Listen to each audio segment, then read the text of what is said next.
Boom. Bum bum bum bum bum. Ba-da-da-da-da-da-da. Bum bum bum bum bum. Ba-da-da-da-da-da-da-da.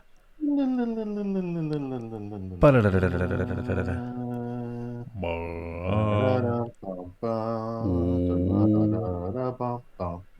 Hey everybody. Oh, hey. Welcome to the Acceptable Comic Stream. Hope you're doing good. I We am hope you doing great. enjoyed that Dragon Quest III acapella just now. Hope you all loved that. Is that what that was? Yeah, yeah.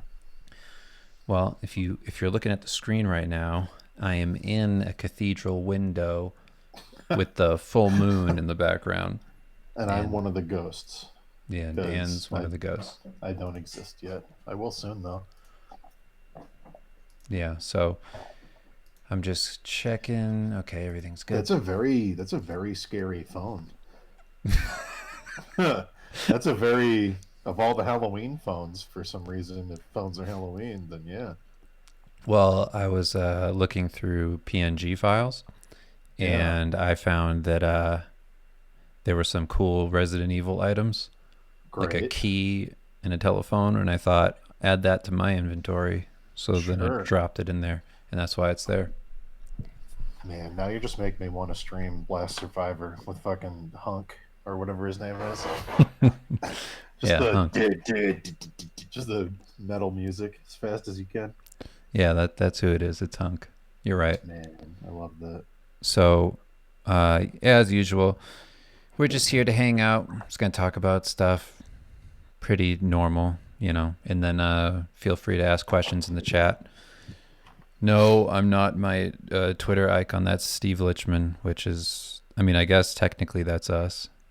Yeah, We are Steve. So, in a way, yes, both of us are that skeleton. So, yeah.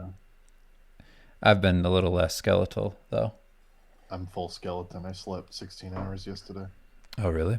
Yeah, it was horrible. I was up all night. I Yeah. said, I don't enjoy this insomnia. I'm going to take a sleeping pill. Mm hmm.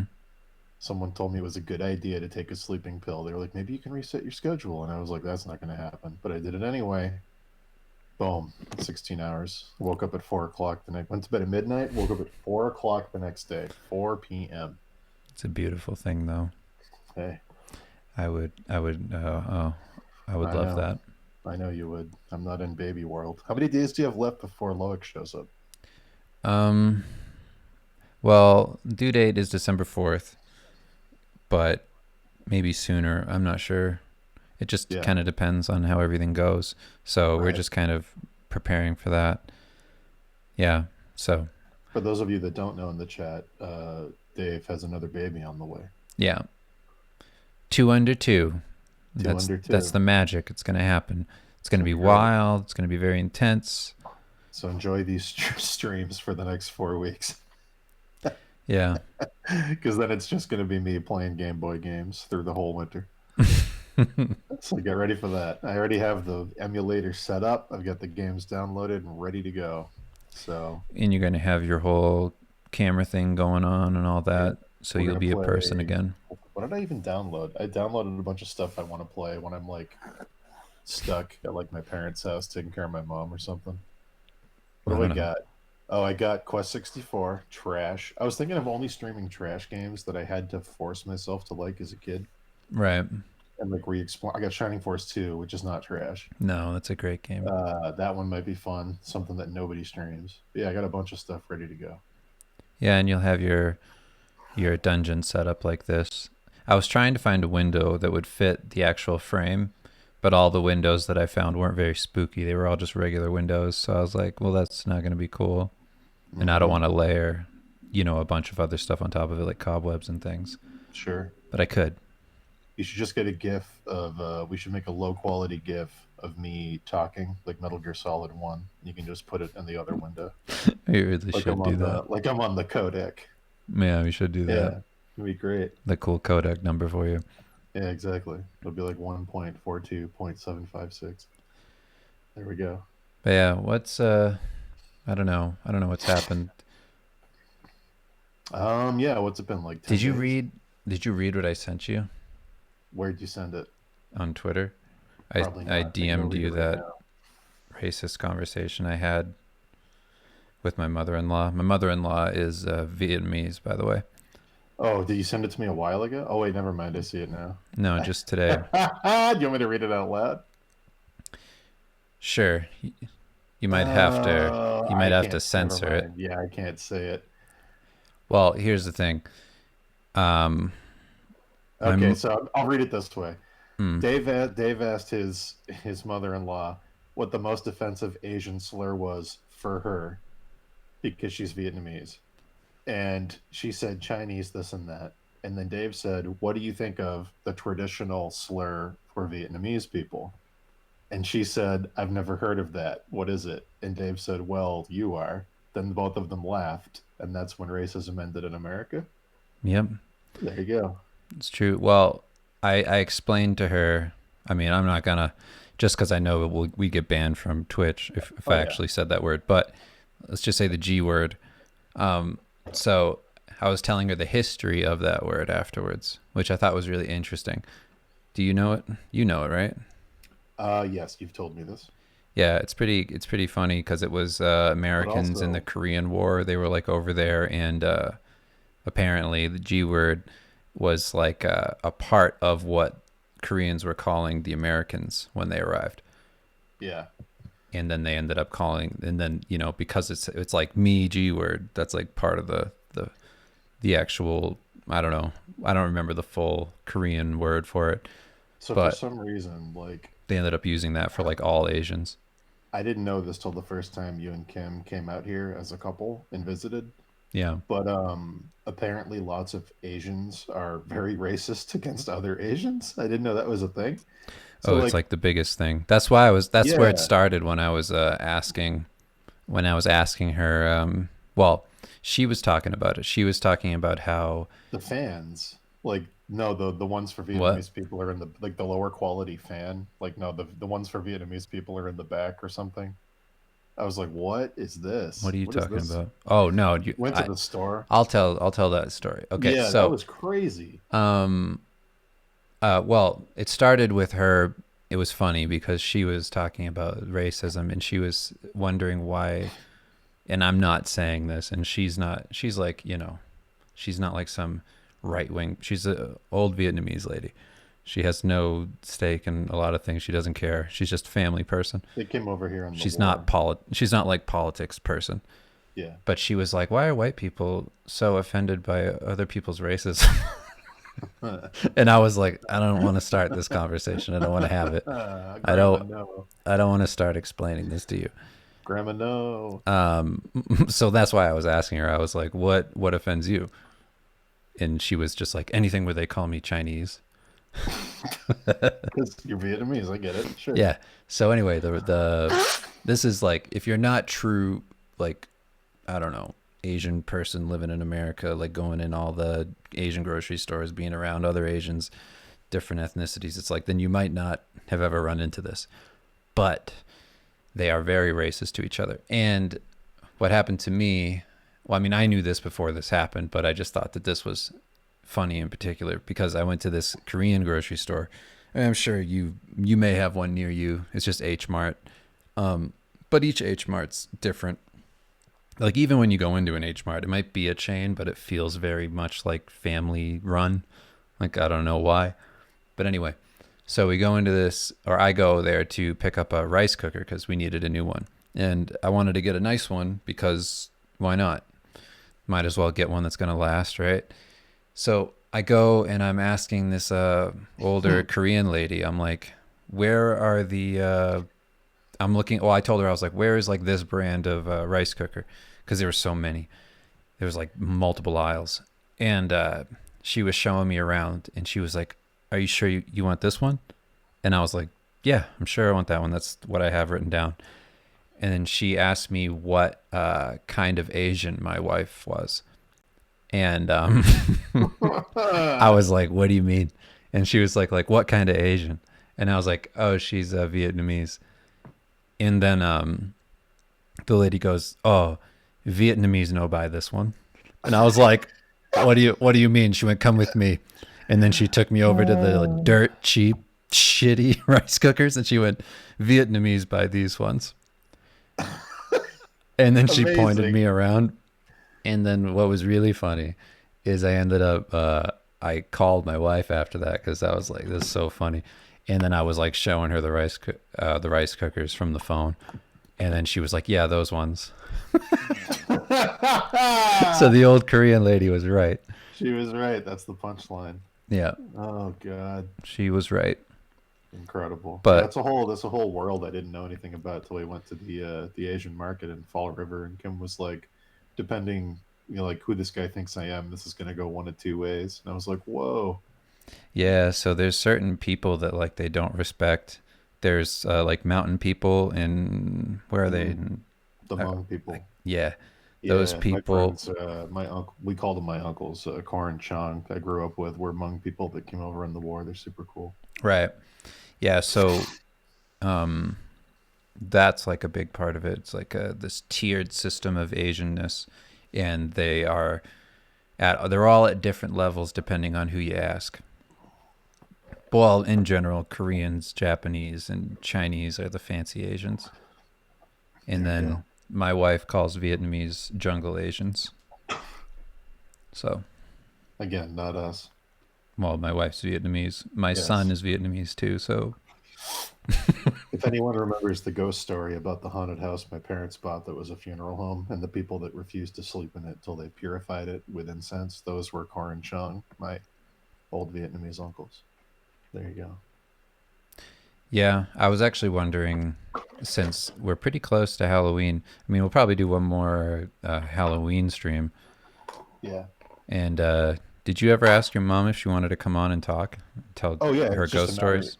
Yeah, it's just a matter of when, because in between hospital visits and the other stuff going on. But she said she'd be happy to, Okay, because I so would that'll be like that. fun. We'll get my mom on here to tell ghost stories. Yeah, she has a lot of ghost stories. Got a few to choose from, so it'll be good. Well, the last time she did it, she told that ghost story about what was that house? The funeral home house up in New Hampshire, Is that what it was? Nashua. It was Yeah, like the the one. upstairs part. Yeah, the room in the upstairs was walled off, so you couldn't get to it, but it still had a window. So they noticed one day after they bought it, they were like, "There's a room upstairs that we can't get to. What's with that?"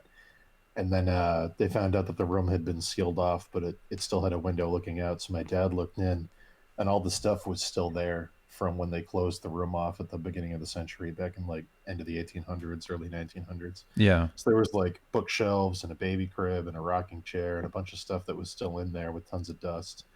And then they, if anyone remembers the story, they started asking why was the room sealed off to the previous owners and the people in the neighborhood, and they were like, "Yo, never open that room." They tried to in the 70s, did not go well. Do not do it. And it was a whole thing. Did they open it? I forget. They tried to. The previous owners tried to open it because they were like, "Fuck this! We're not going to just like waste a room." And then that's why all the neighbors that my parents talked to were like, "We remember when they did that. Don't do it." And they're like, Yeah. "Okay," so they just never did. And then Corn Chong went to stay there, and they didn't tell them any of this because why would they? Corn Chong went there to stay, and they walked in, and after an hour, they called my parents and said, "We're going to get a hotel. We can't sleep in this house. There's something wrong with it." And they like said that they would only sleep there if they like purified it with like incense and stuff, and like did all this crazy stuff, and it was great. It's a whole story. It's a whole saga. But yeah, we still own that house, and we still haven't opened that room, and all the shit is still inside it. It's in Nashua, New Hampshire. You know that first episode of The Haunting of what's it called? Bly Manor. Bly Yeah. Manor. Um, you know that first episode where she gets locked in the closet? Yes. Okay. That is like, I'm only saying this because you said like, whatever, something happened in a room. Yeah. So, that same exact thing happened to me when I was a little kid. Like I was watching that and I was just thinking that's so close to how it felt when I was little. So somebody had I didn't know this, and if you've been on streams from like years ago, you might remember this. But my parents got my house when I was a kid pretty cheap because a lady had killed herself in it. And I don't remember. It was really cheap, like way cheaper than it should have been. I'm not sure if there was other stuff going on. All I know is that a lady, I don't know if I think she hung herself, something like that. Um, so I learned that way later. But when I was a little kid, all kinds of weird stuff used to happen in my room. And take this with a grain of salt. I'm a little kid. So this could all just be little kid amplified memory Well, that isn't hold actually on. real. Before you go any further, Mm. there was a day when we were like 15 where you called me in the middle of the night, or I think you texted me on like AOL Instant Messenger or something. Yeah. Back when you were like Sigma Knight 2070 whatever. But Mm-hmm. It's a really any good username. yeah, I should get there that you back. go. It's not taken. So anyway, at like 3 in the morning, you were like, "Hey, can I come crash at your house?" And I was like, "Wow, what's up?" And you were like, "This is gonna sound really stupid, but like I'm not trolling you." And I was like, "Okay." And you were like, "There's something wrong in my room, and there's something about a ghost." And I was like, "Oh, you're fucking with me." But then you rode your bike all the way down to South Carver, and you were like, "No, there's something wrong." And this was like when we were like 15. Yeah, there did come a time where I had to leave. And I'm not like, I don't like playing that stuff up. I think it's corny and lame. But well, yeah, when I was a little kid, so the first thing that ever happened to me was, like any other little kid, I was just scared of the dark, whatever every kid is. And I had like a closet in my room, stereotype, scared of the closet. Um, I got in trouble, and then I got locked in my room, and I tried to get out of my room, and my dad had locked it from the outside, so he tied a bungee cord and then tied it across to another door knob because I didn't actually have a Ooh, lock. worst. So I was trying to get out because I didn't try to get out at first. I sat on my bed, and the way my memory goes is my closet door started shaking.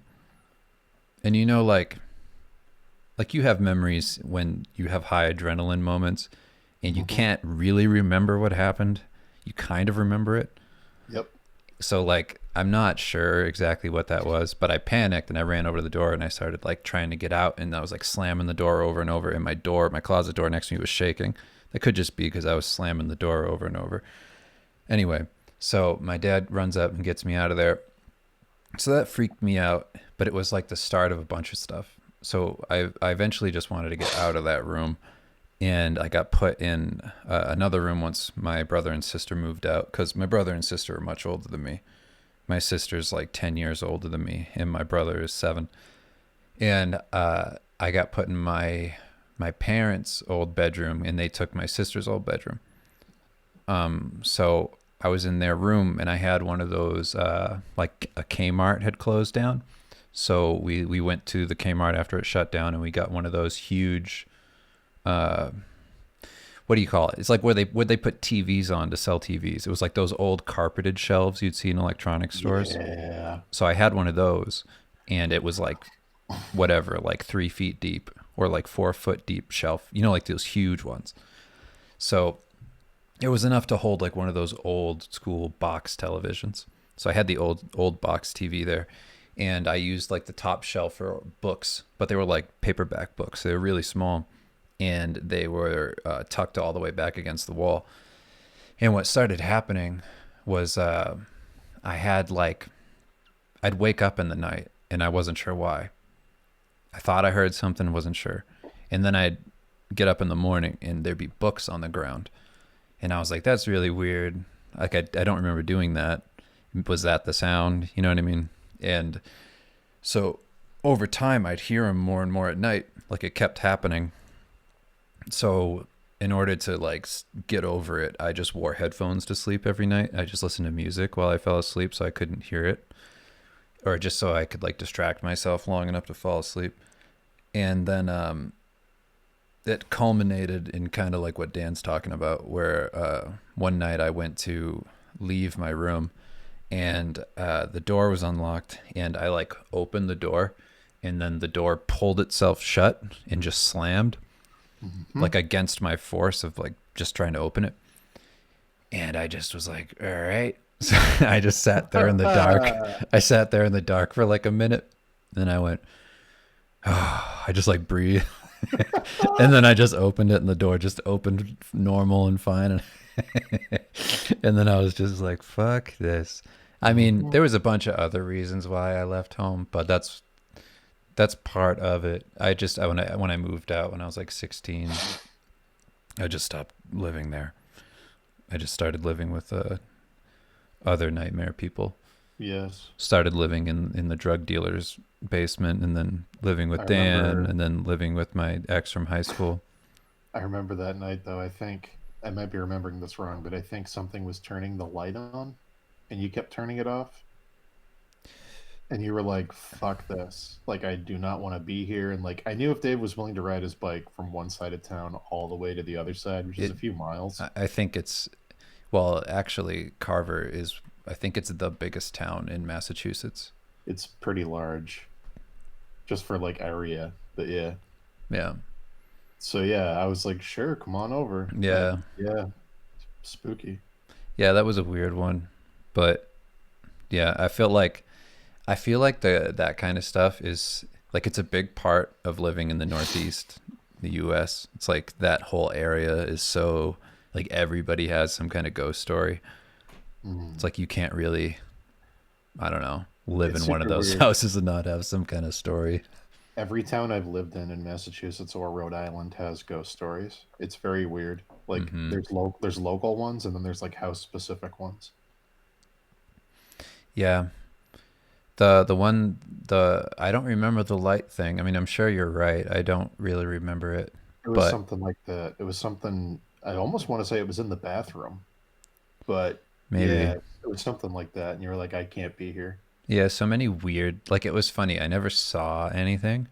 Like I never saw like a ghost. Like that never happened. Right. But just stuff would happen. Like stuff would fall over. Stuff would come off shelves. That kind of thing. I mean, it was never enough where I was like terrified. Hmm. I ended up moving more because my mom was crazy. So that was. I mean, that was scary in and of itself. But Yeah. Got a little out of control. yeah, like she hit Dan. She Yeah, like she did. slapped Dan in the face because he didn't. Well, he didn't say anything really. She just. What did she say to you about? She okay, so the first time I ever hung out at Dave's house, she made me wash all the slider door windows as like punishment for being Dave's friend or something. She was like, if you're gonna be here, you're gonna do this chore. So I was washing the slider windows on the outside deck, and she said something like, "Do you believe in Jesus?" Or like, "Do you accept Jesus, our Lord and Savior Jesus Christ?" or something like that. That's my mom, a Yeah, Columbine shooter. yeah, and I said, yeah, Jesus is cool, just like casual. Like I didn't know what to say. I was like, yeah, Jesus is cool. And then she slapped me and pointed at me and said, Jesus is the coolest. And I said, okay, like, sure, sure, ma'am. Like whatever. I'm just here to fucking use RPG Maker 2000 with your son. Like I don't know what to tell you. Like I'm here to look at his Star Wars Episode 3 art book. I'm not sure what you want from me. Yeah, she had a lot of issues. Yeah, it was great.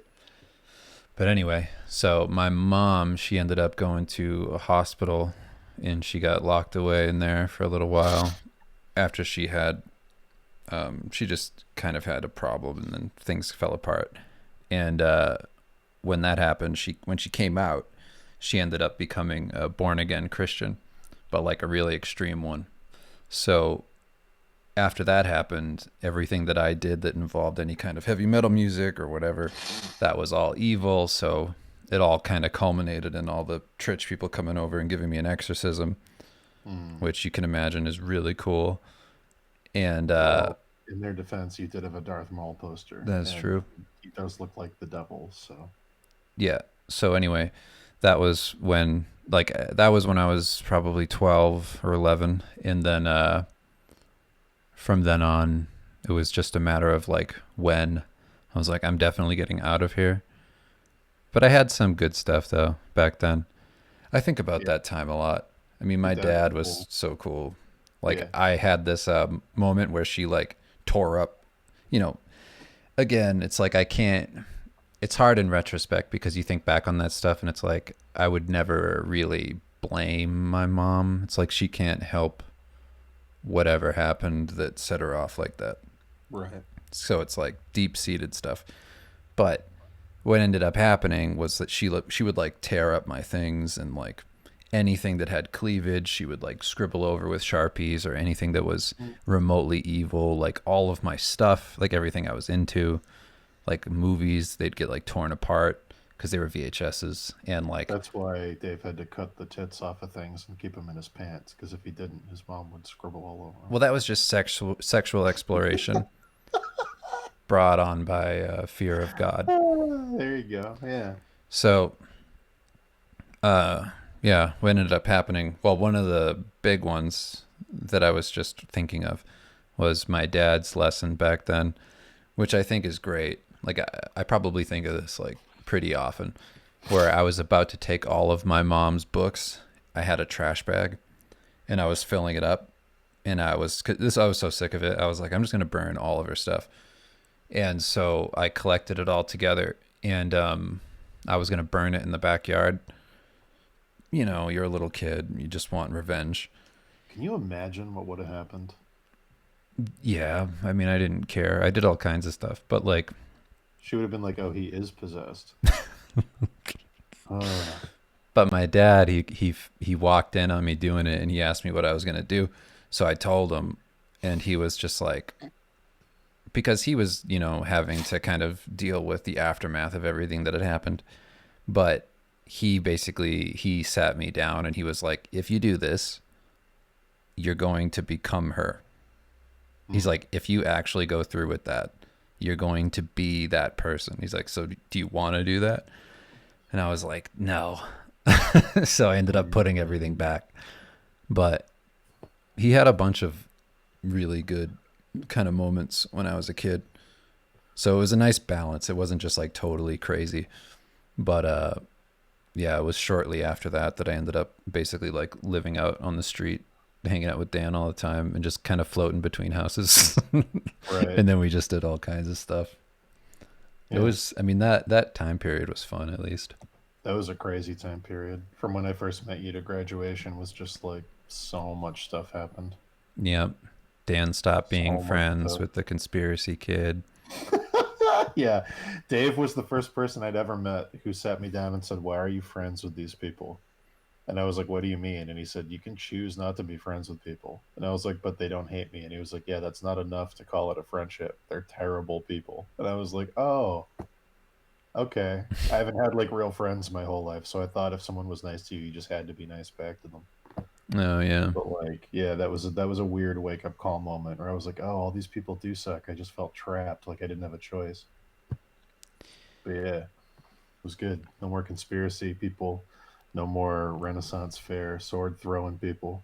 Mm-mm. It was good. No It was more great. hammering out aluminum poles in your backyard on an Yes, anvil to cut down that some pine was trees. okay. That's one of my favorites. So I know we told the story before, but real quick, this kid who was the conspiracy theorist wanted to be a blacksmith so bad, and he worked at the Renaissance Fair every year, and like he would like just make up all this bullshit about like I have a destiny and all this. Oh, I'm gonna make these. I'm gonna become a blacksmith and make swords. And so we came over one day to hang out with our mutual friend Matt, who was this guy's little brother, Yeah. and in the backyard there was just super loud noises. We went back there, and he was hammering out metal poles that he was leaving in a fireplace, like a pit, like a fire pit in the backyard. He was putting metal poles in there that I assumed were like rebar or something, Mm-hmm. and getting them red hot and then hammering them out to make swords out of them. Like that was his thing. And like neighbors were calling his mom and being like, "We can't sleep. What the fuck?" Like people were mad because it was just like clang, clang, clang, and then clang, like at like 3 in the morning in this small town. And then the best part is, after all that, when he started making a sword, eventually, his stepdad came home because he was working nights. He came home at like 3:30 in the morning, and then his stepdad was like, "What the fuck are you doing?" And he was like, "I'm forging." And he said, "What is that?" And then I guess the stepdad realized he had taken the aluminum poles from his Tent. from his tent for like camping, and was forging them down into daggers. And he was like, "What the fuck?" And then he took his belt off and ran at him and started trying to beat the shit out of him. And I was like, "This is so great. This is such a white trash perfect moment." Like, oh, I hate you, stepdad. I'm gonna forge your fucking tent poles into swords. To Piss off address all the neighbors. some of the questions in the chat, the person Dan's talking to, he didn't end up becoming a blacksmith on that History Channel blacksmith show. What he No. ended up doing was becoming a falconer, number one, Yeah, at King Richard's Fair, a the fair squire in number Carver, two. Massachusetts. Mm. And then he also became a squire to a knight, And he works on race cars. also at the fair. So there you go. So, you know, Good deal. not that cool. Not very cool. Oh man, that was one of the best. The look on his face when he realized he was destroying all of the poles to his tent. Ugh, that was just a perfect moment in time. You also But have yeah, to understand that this kid is not very stable. So when I say not cool, I'm not saying if you casually work at a fair. I worked at the fair. We all did yeah. in that town because you could get a work permit when you were 13. And I worked there for years. But this kid, He had problems. He believed in the lizard conspiracy where lizards ate gold and caused 9/11. yeah, went to He thought graveyards and he went to graveyards and looked for people that he felt a connection with that were buried under the ground. He thought that he was the reincarnation of an English king because he saw a book in a history book in school and the castle in the picture resonated with him. And then his psychic, in quotations, mom told him that, yes, in fact, he was a king 500 years ago. Uh, he said that he was burdened with, like, it was like a fucking, oh my god, it was like a Conan line, like burdened with great purpose. Like I have a destiny. My psychic mom told me I have a destiny. yeah. And then he called Dan later on in life, much later, to tell him about the crystal he had. Yeah, my soul stone turned because apparently, so this is how crazy this kid was. He was going to one day do some battle against good and evil. He was destined for great purpose or whatever. And there were three trees with three roots, and the three roots grew into his tree and caused him to thrive. And one was red, and one was green, and one was purple. And I was the purple tree, and purple was the color of betrayal. So me not being his friend anymore was me fulfilling the destiny of betraying him. And he had a purple stone that he called my soul stone, and one day it turned black. And he was like, "Are you okay? Your soul stone turned black." And I was like, "I haven't talked to you in 6 years, dude. What the fuck are you calling me about?" Turns out he was keeping a quartz crystal in a silver box, and silver is irradiated and it can make crystals turn cloudy. So there's a very simple scientific reason why that happened. But anyway, Hmm. I ooh I beg to differ. I think that something maybe was off in your life, in your world, yeah, and his sense started going off. Something made him check the stone that day. It makes you wonder yeah, how often he was checking that stone every day, every day. every day he was checking that stone. Or if he gave it all up and he was cleaning things out and he's like, man, magic isn't real. And then he found that box and it opened and your stone was black when it fell on the ground. And then the fundamental story, that song, the Bastion theme started playing, and he I went, never should have "Oh, doubted myself. I never should have known." Yeah. So yeah, no, it's he's insane. He's completely insane. He tried to convince me to help him dig up a grave because there was a Masonic compass on it, like the A. Very cool. And he tried to like he literally wanted me to help him dig it up because he By thought there the was a secret under it. by the way, Dad is in here. Oh hey, what's up, Dad? What's I'm going on? sure he probably doesn't go by that anymore. No, but we can call him that. Friends from our hometown in the chat. I haven't seen Hey, I haven't seen Data since people were doing an 8 ball in his basement. that's those are That's the not days. that's not true. He worked for my parents after that, and I saw him there. I'll He had never to put up. forget that being at his house and being in the basement with him, and then his friends or his brothers coming down and them just doing cocaine. We were like, "This is It was cool." very cool. He Very helped us cool to make hit up. he helped us make forums back in the day. We were like, Did. "We don't know how to make forums." Man, he probably has some good stories about my dad. He had to work with him. Yeah, it's probably true. Get him on here sometime to talk about that. Was he there for the cat thing? Was I don't know. Data. Do you remember when you were working at the office? Were you there when they found out my dad was keeping dead cats in his freezer upstairs when like the cleaning lady quit and we found out he was doing it to like get revenge on that lady Betsy? It was like a whole thing. I know what office you were in. I just can't place the year. I want to say it was like 2009 or something. But yeah, like man, that was so fucking stupid. Yeah, that's one of the best ones. Your dad has so many really good stories. I But remember me and Dad mm-mm. spent an afternoon up there trying to fix a video for Miss Massachusetts, and it was the dumbest thing ever. Why? Why from Miss Massachusetts? Because my sister does all the pageant stuff with people, and Oh, like, she was like, "Can you do me this favor?" And I was like, "Sure." And then I was like, "I don't know what the fuck we're gonna do," and like, we could not figure it out. We just could not figure it out. And I was like, "Ah, she's so hot though. We got to figure it out." Like, no, no, it did not work. But I remember it. Data said that he didn't know about it at the time, but he does know the freezer.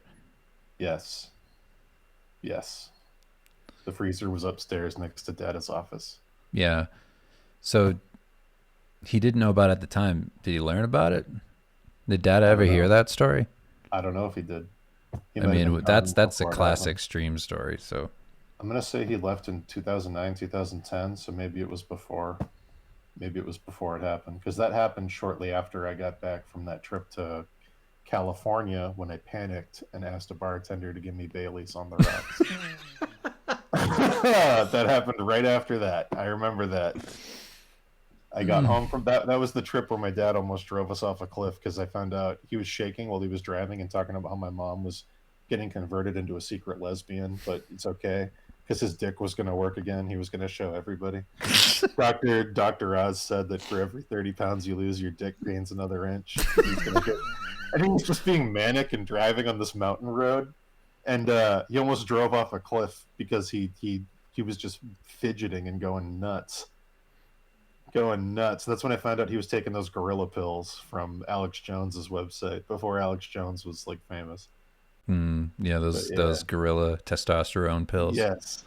So yeah, that's when I that was a weird couple weeks. I found out about the gorilla pills. I found out my dad's secret lesbian conspiracy theory about my mom. I found out Mm-hmm. about the dead cats in the freezer. All kinds of stuff. It was yeah, that was a bad week. I had to get CIA and FBI clearance to go up on that job in California. So I had to do this weird interrogation thing. That was also terrible. Uh, yeah, it was great. That was a great like 3 week period. Oh Yeah, yeah, and then I panicked and I asked a grown man, blue collar man, to give me a Bailey's on the rocks because I didn't know what to do. It was that good. is so crazy. I know that was the most embarrassing thing ever. Just surrounded by people who work with their Yeah, like hands. Just, guys who work in sewer tunnels every day, sandblasting shit off walls and and applying like paint. it's not enough that you ask. It's the thing that you said at the time. It's like you're the shitty boss's son, Yeah, I and didn't you want to walk in there go. and you go Yeah, Bailey's on the rocks. It's just yeah. It like was. He was like, it's like beat this shit out of me. so no, no. It's even worse than that. So he was like, "What do you want to drink?" And I said, "I'll just have water." And he went, "No, what do you want to drink?" And I said, "Oh, that's fine. I don't need to drink." And then he was like, "What do you want?" And I just panicked because he wouldn't take no for an answer. And I was like, Bailey's. And then he stared at me and he was like, Bailey's. And I was like, and then I tried to make it a joke. And I was like, Bailey's on the rocks. And it did not land. It was the Oh, cringiest fucking it thing. makes my stomach hurt. Yes. That was the moment, literally the moment that I said, I'm never going on another job trip again. I am never going on one again. And I never have since. Oh, I said, I'm never doing this again. I It I was would have just laughed so hard. yeah, and then the next morning I had to wake up early and jump into a fucking military helicopter and fly up to a dam thinking about my Bailey's thing the whole time. Like, I don't belong with these people. These Mm-mm. guys fought and died for our country, and I asked for a Bailey's on the rocks. Like, what am I doing? So there you go. Pretty good. It's very good. Yeah, It's very, very good. really, really horrible. Hmm. It's a great trip. It was absolutely the worst. Might have Bailey's on the rocks tonight, says Yeah, Paul. just panicked. Man, yeah, no, that trip was something. My dad's lesbian conspiracy was like, I don't know what he was listening to at the time, No. but man, I would love to have scotch right now. don't you have some? I do. It's right over there. I have a bar cart in my office here.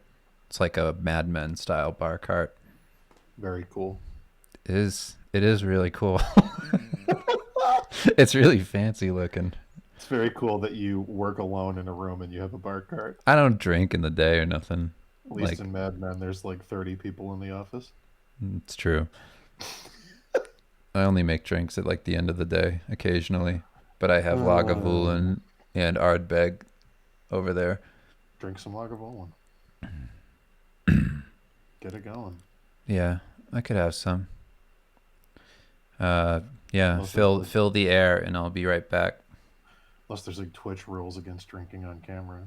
There can't be. I don't know. There are all kinds of I'm crazy over rules. 12. That's true, but is the chat? My heart's 11 though. That's true. All It's a right, good way to. It's a good way to put it. hold on. Hey everybody, I'm here. If anyone has any questions, comments, concerns, things they'd like us to talk about later, throw them in the chat. Yeah, good to talk to everybody. Cool. No rules. Great. Good. Oh, weird. That's a thing for us. Hello. So you can drink, but you can't drink for subs. That is a rule. What'd you say? You can drink on camera, but you can't drink for subs. Oh, okay. That must be what I was thinking of. If someone subs, you can't be like, cheers. Well, just don't narc on us. Yeah. Don't narc on us, Can I guys. show alcohol? Yeah, I think so. Okay. So this is my favorite one. This is Lagavulin 16. I mean, it's not like uncommon. It's super popular. But, I mean, really nothing beats this. It's so good. Have you tried Bailey's though? I have. On the rocks. Tastes like shit. It's a classy bottle. I'll I start like the light. I like the typeface on the Lagavulin. Yeah, I don't know. I like these bottles a lot. They're really nice. They're like green, Yeah. pretty.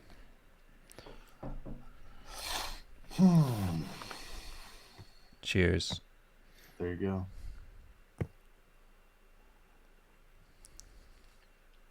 So what's up, everybody? What's going on? How's chat? How's things? Can we talk about the band Starship and why Nothing's Gonna Stop Us is a great song, but We Built This City is such poop? I mean, We Built This City is just a meme. I don't know. There's something about We Built This City is in the same category as The Boys Are Back in Town. Yeah, It's like yeah. I can't It's a meme. fault it. I feel like it's good. God. I knew that We Built This City was in a different league when they used it in like the Muppet movie. I was like, what? How is this in this movie? Anyway, Thanks for the sub, Saltykins. Appreciate it. we love you. Oh, Lagavulin. Okay. Somebody says $115. We actually have this import place that's really cool here in Denver. It's called Argonauts. And if you go there, sometimes you can get a bottle of Lagavulin for like $80. It's pretty great. So it's like a huge discount from everywhere else. I mean, it's still expensive, but just don't drink it all the time. I used to drink this like all the time with like if I wanted to be a bit less harsh, I would do like a little bit of demerara sugar, put it in the bottom of the glass, put some bitters on it, crush that up with like a tiny bit of water, and then I just put an ice cube in, and then add this, and it's like a sweet Lagavulin drink. But I like it either way. But if you do that, you can drink the whole bottle in like 10 seconds, and it's not good. So I had to stop doing that. Connor McGill, I've been there. We've both been there. We know the feeling. It's nearly 5 a.m. and he's not sure what to do with himself. What? Yeah, it's the worst. Oh, you The should go to worst. sleep. If you can, you should. How's the house coming along? Good. We laid a foundation. We're waiting for the frame to come down and get put up. That should all be done by the end of November at the latest. And then I don't know what it's going to be like trying to find contractors to come in and do the electrical and stuff. It's probably going to take a while. Yeah. But yeah, it's coming along good. I'm actually painting. There's a question of what are you painting? I'm doing a thing for a print company It's for a video game. Oh, that It's thing. humongous. I'm trying to have It it done in is. time for Halloween, It's one of my favorite things Dave's done in a while. and it's pretty. I don't know. It's pretty intense. It's. I would say it's along the same lines. If you've seen my like Final Fantasy VI one, Yeah. it's in that same vein. I think of like giant images from like a video game series or like the Metal Gear Solid thing I did. Yeah, it's closer to the Metal Gear one, probably. Yeah, it's like a big montage image. Yeah. I'm super pumped about it. It's just taken me forever to get it going and get it finished. Am I nervous about the surgery? No, not really. I don't really care. I just want them to do it. I wish they already did it. Yeah, you talked about that last time, right? Yeah, like I waited 6 months to go in, and then I went in, and they were like, "Cool, it's gonna take 6 months for us to do the surgery." And I was like, "Why didn't you just tell me this last time? We could be doing it today." Yeah. Like, like what? But anyway, no, yeah, I don't really care. I just like my mentality. Again, this is half a joke, half not a joke. I'm already dead, so I don't care what happens. So just do it. Just get it over with. Yeah. Just do it. You get a 95% success rate. That's good enough for me. Let's go for it. Yeah, what's 5%? Yeah, what's 5%? There you go. That's me. So anyway, so The yeah, I'm in my 5%. program now. I got to do all this stuff for like the next 4 to 6 months. But yeah, there you go. Are you nervous it won't be long term? Somebody's What is asking. what does that mean? Like it won't last. Oh, I think it'll last. It only doesn't last if you like binge eat after you get it. My problem isn't binge eating. What is it, sad eating? It's a combination of sad eating and not eating. So then my like metabolism's totally gone, and then when I do eat, I just hold on to all of it. Yeah. So yeah, Yeah, I don't. it's not good. I've definitely just been eating stress. Mm, I had a mental breakdown today talking to Kim. I cried. I went through the whole thing of emotions. is this real? Yeah, it just happened today. Like a You didn't tell couple, me this. maybe like, what time is it? Oh, I haven't talked to you since it happened. Maybe like Okay, 4 hours ago. there we go. Yeah. Okay. Yeah, I just had a complete mental collapse. Was it about what we talked about the other night? No, it was just about how I was like, what am I doing? I just had like a crazy thing about work where I was like, why am I working so much? Like, what am I? Like, I had this, when you hit like this wall, like you told me the other day about how like, well, okay, I'll start from the beginning. Sure. So I got a comment from somebody on Twitter saying that like they look up to my work ethic. And I was like reading that comment and I almost felt bad. I was like, God, like Yeah. don't look up to me for that. I Yeah. was like, you don't. Like I have like a problem with that stuff. Where like and then when I was talking to you, you were like, it's like a compliment and it's not. Where you were saying I like can't believe people in chat know who said it. That's so funny. but Yeah. like basically that the more pressure there's on me, the more I can get done. Yeah. Like I have that thing, whatever that is. I work really well under pressure and I actually like work harder and I'd get more done. Right. So I had a weird thing where I was just like, is that really what I want to do with like the pressure? Like, what am I doing? So, like we have a kid and we have another kid coming and I was just like, so my whole breakdown was basically about how like I really should be prioritizing like doing other things, like getting out, making memories, like doing other shit, like not just filling every moment between because me and my wife both work, so Yeah. it's difficult to kind of balance everything.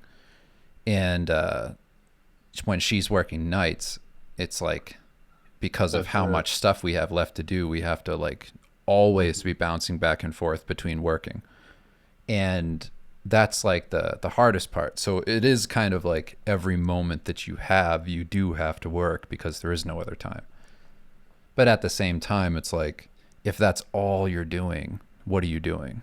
right. Like you have to really Like I don't want to be 80s dad in a movie who doesn't go to his kids' games and doesn't like do other things or prioritize life. So that's what it was basically about. And I was just like, what am I doing? Like I really have to stop. I did so I'm kind of on the way to doing that because the Patreon has taken off and I can like By the I'm in way, my very last client job right now. yeah, weird interjection here. Yeah. You guys don't know how long it took me to convince Dave to do a Patreon. Dave did not want to do one for months. Yeah. This is a real thing. I'm not saying this as a joke. Dave thought that it would be taking advantage of people backing him, and I was like, dude, it's $5 because he already said if I do it, it's gonna be $5 and that's it. And I was like, dude, no one's gonna care. The amount of stuff you give back already, I was like, no one's gonna be mad at you. No one's gonna think you're an asshole. And for like, Yeah. I don't know, 6 months, Dave was like, I can't do one. I don't feel good about doing one. So for everybody backing it, thank you. But Yeah. I mean, I I had a weird thing about it where I thought that if I did it and it did get successful, what would end up happening is I would slow down. I thought like because I don't have the pressure of pleasing clients, that all of a sudden it would just drop off, and I wouldn't have that same energy to like not that I wouldn't want to make people on Patreon happy because obviously I do, but I thought maybe the pressure of like the big name companies wouldn't be there to right. like live up to some lineage of artists doing the same thing. Like I always liked that push. And yeah, I mean that's kind of what I was worried about. I was worried about that going away. And then it didn't. I ended up working like way more and I like this comment, bro. I spent $5 on a vending machine today. Like, yeah, exactly. I'm yeah. not like I don't think you guys understand how in his own head Dave gets about not taking advantage of people. But anyway, enough of that. I just think it's funny. Yeah. Well, I don't want to do anything shitty and sometimes I feel like I don't know. It's like one of those things where if you could be doing another thing where you make money, like why take it from people? Right. But then on the other side, it's like the only way you're ever going to be able to do those other things you want to do is by getting private funding. Right. So that's really it. It's like there's two different lanes. You can hope that those jobs eventually come to you, or you can make them happen by the funding.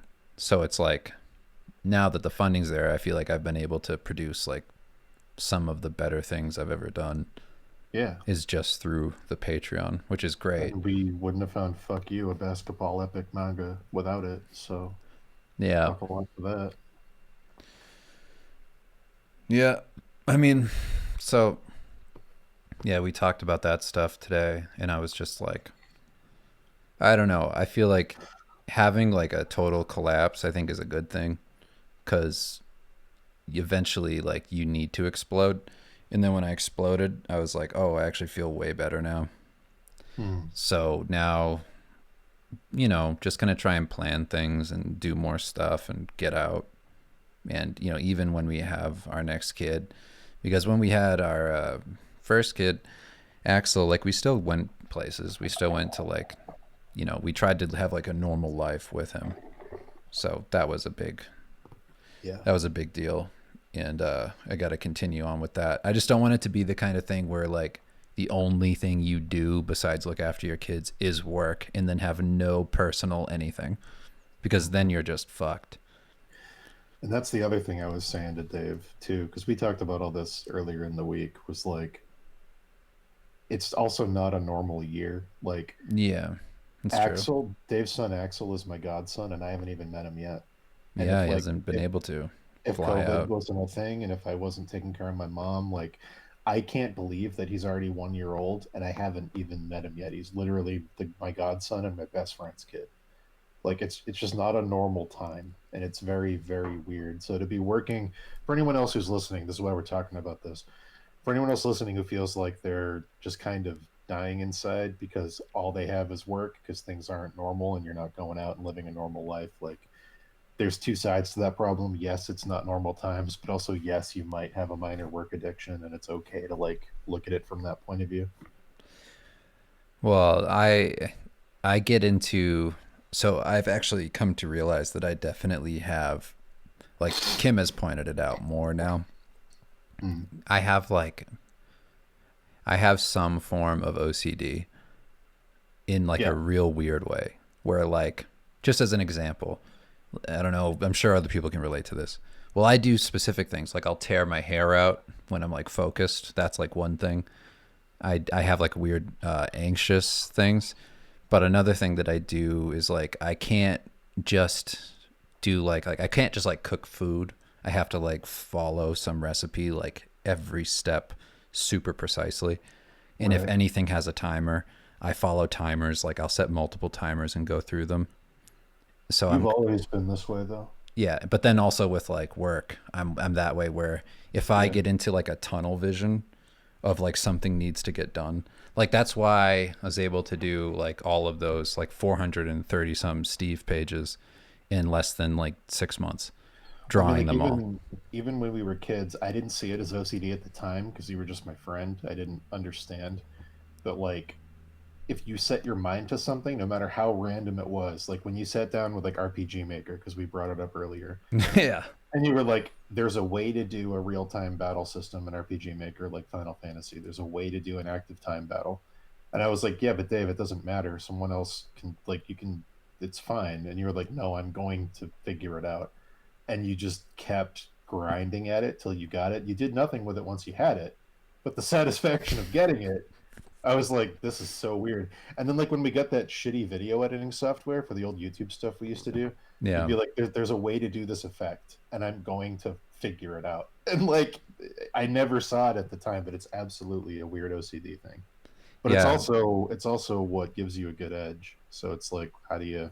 Yeah. I don't I know. can get like hyper focused on a thing and I don't stop till something's done. So that's the thing of like, that's what made me feel bad seeing like people who like anybody who kind of like idolizes that type of mentality of like that crazy work thing and uh I don't know, I'm like I wish I was more relaxed. Like I wish like I have to like I wish I didn't have to do this, but I always have to find some way of like chilling out and just not doing a thing or not worrying or being anxious. So sometimes that's like exercise and then sometimes that's having like a drink at the end of the day. But most of the time, it's like whenever I'm with my kid, I don't feel anxious. Like I'm mostly just zoned out. Or if I'm outside of the office or whatever, Yeah. then I'm just doing other stuff. I feel like that's a more normal time. But yeah, it's really weird. So I talked about that, and I was just trying to find a better balance. Like Right. it's really hard to find any kind of normalness when you do have to do so much, but at the same time, you have to have a regular life, or else it's just going to get away from you, and you're going to have that '80s dad thing I talked about, Right. which is a problem. You can't have that. You don't want to be that, even though No. it might inspire your kid to get lost in a magical book or Um, something. somebody asked in the chat, M. Hark said, Dave, did it get worse after the baby was born? Mine did after my son was. I had to look into emotional response therapy. Um, no, I have like, I'm, I don't get like worried about it. I have like a thing where it turns into a really intense motivation. So like I can turn whatever that thing is into like 80s like Rocky montage. Like Yeah. that's what it becomes for me in my mind. So like when my son was born, I just went all out and I was like working like crazy. I was like, okay, let's get everything sorted out. Like let's start Hmm. getting money so that we can put into his account. Let's make sure that, we have savings in case anything happens. Let's like build and build and build and build and get like a whole bunch of avenues of money coming in so that we're never worried or we're never like without that security. And like all of these things that happen when you have a kid, because I think for some people that happens. I don't know if it's everybody, but I feel like it's pretty normal that when you have a kid, you become extra motivated to make your life make sense and work. Right. So it was like that, but it was more. And then like when things even got easier, where like the Patreon started going and I started doing less client stuff, it just turned into more Patreon or like more or something. Right. always like a project, always a thing in the background. Like that train never stopped. So that's I have that problem more than anything where I can't stop afterwards. Like I just become kind of addicted to it. So I'm trying to I ease out of that. I feel But like I have the reverse of that, where if you give me a project and a deadline, I will always hit the deadline and I will always get it done no matter what.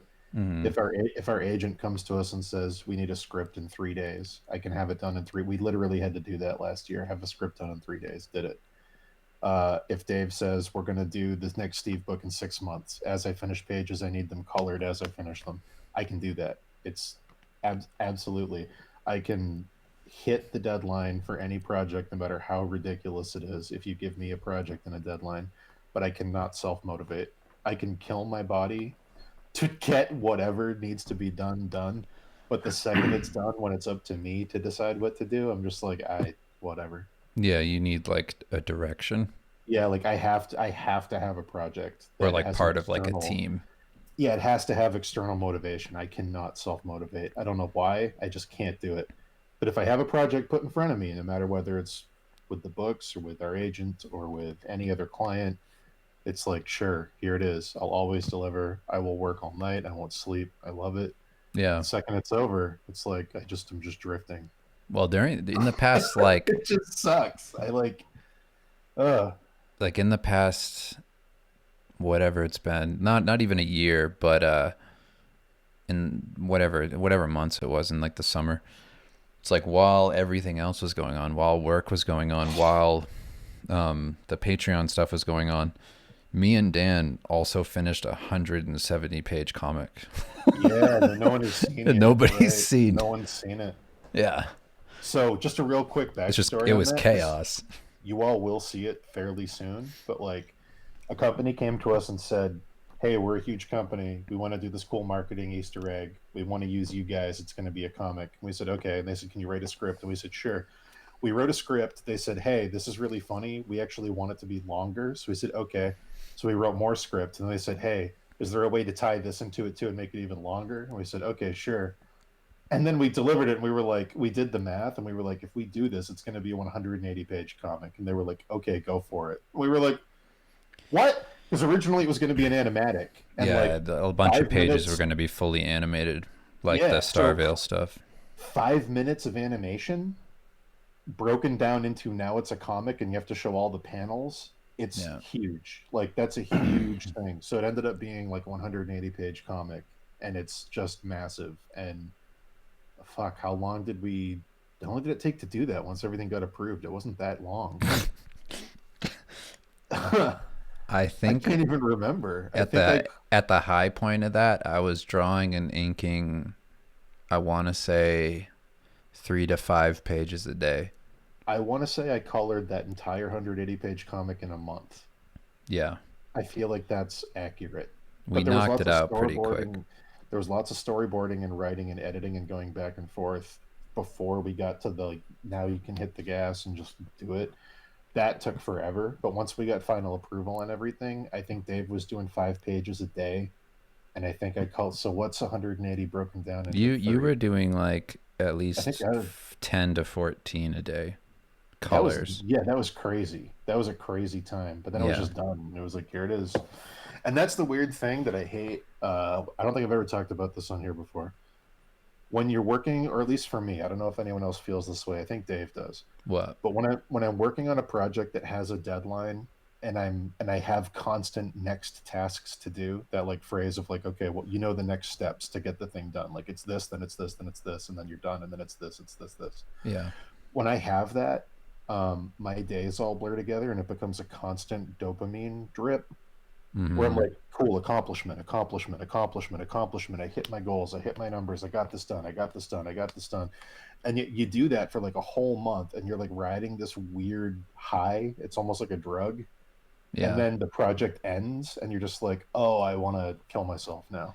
Yeah, Just dude. this That's this vacuum comes in, and you're like, I'm just gonna sit on my couch and think about suicide for 3 weeks. Like what? it's the funniest thing about big projects where once you get to the final like on that book, like once we're in the final like 10 pages and I'm But drawing them, I I'm like felt I don't want to finish. I felt so alive. This is so stupid to say this. It's 100% true though. I felt so alive sitting in a chair for a month painting cats. And like Yeah. that's the only hint I'm gonna give. I felt so good knocking out my numbers, getting the pages done every day, finishing them, showing them to you, being like, "Oh man, yeah, this is happening." The second it was over, I was like, "Oh, like oh, And I would it's just send you a back shell." like the stuff I was doing, and you'd be excited Yeah, about I that. was Like they're like, coming out "Oh," really cool. and Because it's just Dan nothing. would do all of like the colors, the fills, all that shit. Send it back to me. I'd drop like some lighting stuff on it, and then also do Yeah. like a pass of like a color pencil pass over top of it. So kind of like if you've ever seen like Meta Barons, the comic, how Yes, like that's it's like exactly it what that feels like a is. multimedia comic where they kind of Yeah, do everything. It's like that. So, well, if you looked at like some of my stuff that I did, specifically, I'd say the easiest, like your Wolverine. the Wolverine that I did recently, but also like Guts and Casca. Yeah. Those Berserk pieces I Oh did. yeah, yeah. That looks very similar to The that. comic kind of looks like that. So like the process, the way we do it, we both write the script and Yeah. that's like 50-50. I finalize the script in this program called Final Draft. I send it to Dave, he looks over it, then that's done. Yeah. If there's anything in it Then that needs to be like punched up, we'll do yeah, that later. then we both storyboard it. Dave lays it out, I look at it, I go, I think we should do this or change that. Then that's done. Then Dave starts drawing, and as Dave finishes drawings, I'm coloring alongside, so that wraps up around the same time. Sometimes Dave gets really carried away, and he's like, "I forgot to send you 30 pages," and I get like a big chunk, and that's my favorite. That's like Christmas. I'm like, I have 5 days of stuff to do. Yes, like that's the best feeling. And then we go through and we do touch ups and we drop the text, and then when I'm done, Dave does effects, then he sends them to me, and we put them in PDF, and like it's like a ping pong game the whole time, and it's awesome. It's like we're both doing stuff, it's happening, it's folding together and getting done. Then it ends, and it's just like fuck me, like I don't like where's my dopamine? Like what's going on? Well, we were talking about this on the last stream, but that's the same exact feeling we had when we were working on the TV thing. And Yeah, like we spent a couple years like writing a bunch of different versions of a script, and everything seemed like it was going good for a little while, and like we had sold the thing, made money, whatever. And just through just circumstances completely out of our control, out of anybody's control who was into the project in the first place, we ended up having to move away from there, and now we're with somebody else doing more stuff. So that's still happening in a way. We can't give any kind of info about it, but also that thing happened that Dan's talking about, of like we did all of these iterations of a thing for so yeah, long, and then once we were done, and like the blue balls of just nothing, there's nothing happening. like years of work, and we're just like, oh Mm-hmm. my god. Because me and Dave are very much of the mindset of all the stuff we've done together. You keep going till it's done, and then it's done. And to Mm-hmm. do something and have the first step be done, and then send it off, and then hear nothing for 6 months is like you have to, like you have to tell me, Yeah, like you. like if people give us any kind of notes, This or can't be it. Like if they give us notes, or there's anything to do, it's like we do them within like the week. The couple yeah. days we get them back. It's like we are always doing the thing. Well, the guy we were working with on the script was like, "You need to make these changes. It's going to be a pretty big rewrite." We had it done the next day, and he was like, "What's wrong with you guys?" We were like, "No, this is we love this. Like, please, like, tell us what to do. We'll do it." Yeah, But so like, man, yeah, it was really frustrating to deal with like the slowness of that process. It's kind of like the reason why like I would do the Garfield thing. It's yeah, like it's just something needs to happen. something needs. I need to see something Yeah, that something exists. needs to come out. Like there needs to be a thing. Yeah, and we're gonna be doing more like Steve stuff tomorrow, Mm-hmm. which is nice. We're gonna be working on more book 3 things, Right.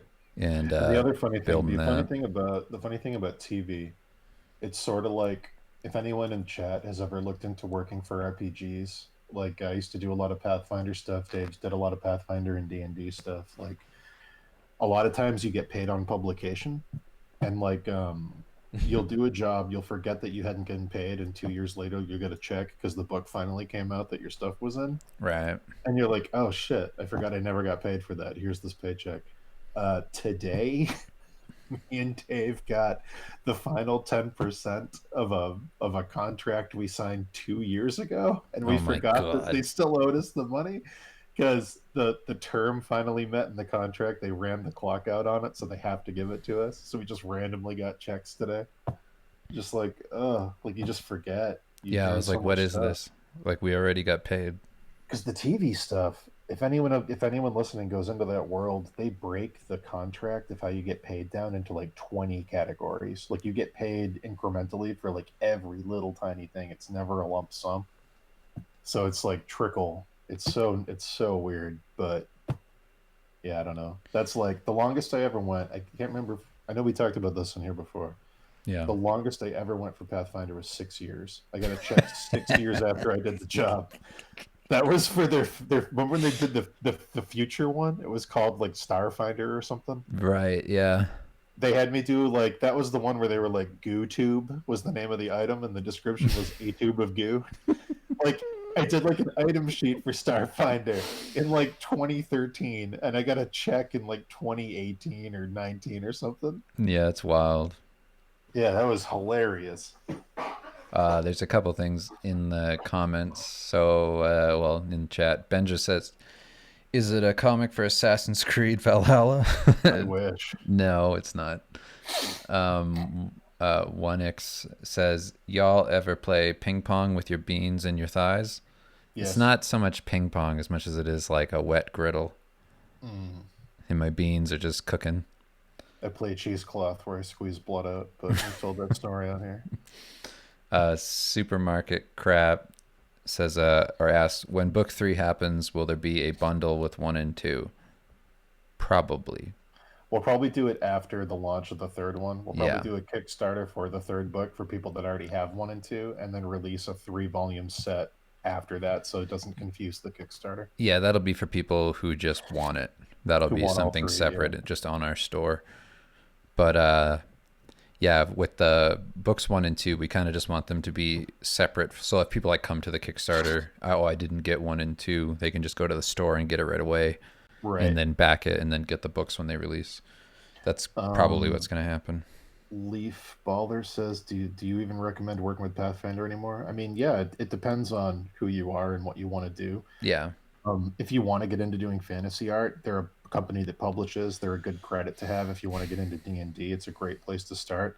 Basically, the way I looked at Pathfinder for like 3 years was I'm going to be doing studies to work on video game stuff in the future anyway, so why not get paid for doing them and also get the credit in my portfolio? So they would send me like I mostly did portraits and items. I didn't do a ton of illustrations because I was like I want to get better at portrait stuff. So they would send me huge sheets of characters and portraits. Uh, they paid around, I think it was like 100 at the time per 150 per portrait or something like that. And I would just try to get one done every like 3 days. So I'd be like, okay, just try to get faster, use them as a studying opportunity. The quality bar is high enough that it feels like a professional job, but it's low enough that it's realistic to get into freelancing if you haven't done anything yet. Like you have to be good, but you don't have to be like amazingly good. So like yeah, I'd say it's good. You get paid. You don't always get paid right away, as we were talking about earlier, but like it's a good starter company if you want to get into that. AV Jacobs was asking if there'll be an audiobook for book 3. I honestly Nope. don't think so.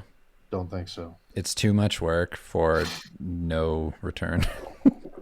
So here's the thing It's about a the funny audiobooks. it's a funny idea, and that's Yeah, why we did it. Like, no, there shouldn't be one. Like there yeah, shouldn't be an audiobook for a comic. There's no point. Which is what's yeah. funny about it to us. That's why we made 2 of them. It's like, but The not first again. audiobook, the first audiobook, we were like, maybe this isn't good enough. Maybe it needs to be higher quality because no one seems to care. The Yeah. second audiobook is such high quality, it's insane. The amount of work I put into that is nuts. Like there's music tracks, there's sound effects, there's narration, Like, there's a whole but side story, there's But not meta to mention that, stories. like, me and Dan, we Like wrote another book. Like, there's we a whole other wrote an book of entire material book's worth of material, like just just for as the long narrator. as the regular book. and no one cares. Yeah, Like nobody we read put and listened to it. we put them out, we got no feedback. Like occasionally we'll get a comment like we have in the chat from AV Jacobs, which thank you. I'm really glad you liked them. Like you don't even understand how glad I am you liked them because we put so much work into that. But like, yeah, no one seems to really care. So like We get it. I could yeah, like I could go record another 150 hours of me doing monster voices and then cut it down to an 18-hour audiobook again, but like I don't know. Yeah, it's the problem is it's so much fun writing a narration of the comic as a new character. I had more fun doing it live, which I think do we still have a highlight on our channel of that? We probably do. The one of That you was doing hilarious. ACDC. If anyone's curious of like watching what that was like, we do the issue with the summoner and like them fighting, having like a random encounter. I think that's the name of the issue. So we did that one live, and like there's a whole section of me and Dave going back and forth on how to do a better Luke Skywalker impression, and like screaming into the microphone, doing monster death noises. Like that was so much fun. But yeah, I don't know. It depends. Supermarket Crab says, "Do you do Steve himself? What does Steve sound like?" I did the original Steve, and then Dan just kind of mimicked that, and that's kind of it. Yeah. Well, The he's only not like reason, anything special. Like he's only high pitch and stuff. Like yeah, when there's dramatic parts or when it's like the adventuring elements. yeah. The only reason Dave wasn't in the second audiobook is because I was in a recording studio because we were like, okay, the first audiobook didn't land the way we thought it would. Yeah, Let's really make the second one professional. And I went into a studio, and Dave couldn't find a studio near him to also get isolated audio. So I was like, fuck it, I'll just do a Dave impression of a Steve impression. yeah. So I mean, like any voices that like I could do that Dan wasn't doing, I would Yeah. just do them over and over on the phone until Dan was like matching it. Well, here's Like something. Satan, like Satan voice was like one that took us a long time. Yeah, Dave Satan is better than mine for sure. Dave's Morgan. Well, I don't know. My Morgan got to the point where I was losing my voice. Yeah, Uh, Dave's Chomp is better than mine for sure. Magus Rex. One thing we were thinking of doing, which I still think is funny, that I still might do just for a joke. So we have the audiobook scripts that we wrote that I had to read for the audiobook. yeah. One thing I might do is put those into novel format and make Steve Lichman Volume 2 the audiobook, the novelization. Which is just one level deeper. Just add more titles to it. So Steve Lichman Volume 2 the audiobook, the novelization. I might do that. That might be funny. But yeah. Cacti asks, "Can you guys do girl voices?" Yeah. Here's what you do. You do an impression of a girl and then you put it in the audio program and you select the section of the girl talking and you pitch shift it up 15%. Yeah, That's that's all you do. most of it. I was Brittany in the first one, Hmm. but I don't even know if I could do it. I was a lot of girls in the second one. Yeah, I was Christy. I was the Red Woman. I was the female adventurer in the Veil of Truth. I was all the girls that hang out with Kiefer. I was the Steve pretending to be that guy's wife, and then he stabs him in the stomach. There was a bunch. mm, yeah. Me and Dan, we have like a pretty similar like vocal range, so it's not like that difficult for us to bounce between each other. Like me and we could both like either one of us could be Dracula. Yeah, Like either one of us could really be like any of the characters besides like Kuwabara. we want Dracula to be James from Pokemon. That's Basically, yeah. that's what we want, that effeminate, like I need that, like in an ideal world that would just be the voice. Yeah, I mean, you can if you want to listen to these, they're dirt cheap. They're For what they because are, they're yeah. like 10 hours long. Not even. The first one is like 10 hours. The second one's like what, 14 or something? Right, yeah, the second one's crazy long. The second one's stupid. There's a whole chapter in the second one where I speak Japanese. It's Yeah, insane. not like making fun of Japanese, like we actually had a Actually, Japanese person walk us through it phonetically. Is your OBS set up where you could play part of that? Yes.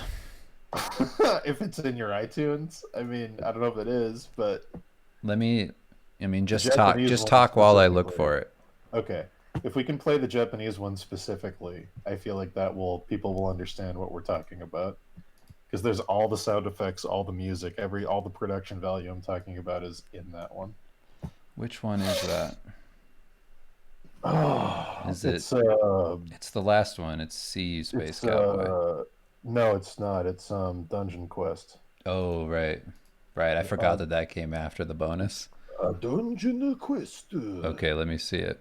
Yeah, that's All right, get ready, everybody, because this we, is we, we had a Japanese friend translate all this, and we had Tim Rogers from Action Button Reviews and Kotaku. He's not at Kotaku anymore, but the guy who does all the Dragon Quest reviews. He translated this for us, which is awesome. Super nice of him. And then we had a Japanese friend phonetically walk me through how to say every single line. okay. So just don't talk. You won't be able to hear it. It's Let me fine. make sure it works. Dungeon Quest! Okay, just don't say anything.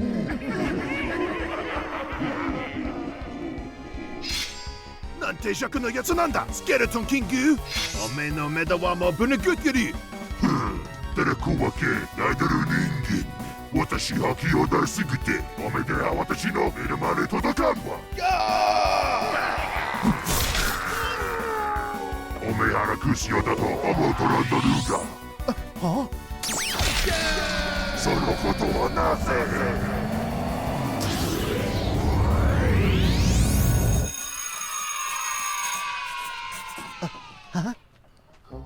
何ケタロンのスティーブさん僕たちのドゥジンシユストなのスティーブさん見せて見せてははいつかこの強いイケメンになりたいなでも僕はまだ小さすぎるしモンストの目玉を刺すなんてできるわけないやいつか絶対早でなイケメンになるだよこれを翻訳してる人ごめんなさい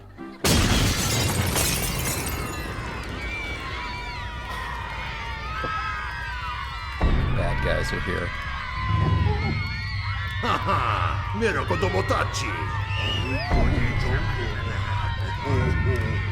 俺の大物数だ奴らと戦うのが間違いない戦闘達成だぜはい変身うわ奇跡だ完全に大人に寝てるおめえはもう死んだも当然だぜ気をつけな今ぶっ殺して Steve やる just か transformed, な by the way. お前らとの戦いなら教えてくれよ死ねたらこの方のね僕たちの仲間はまだ子供ずっとそのまま見て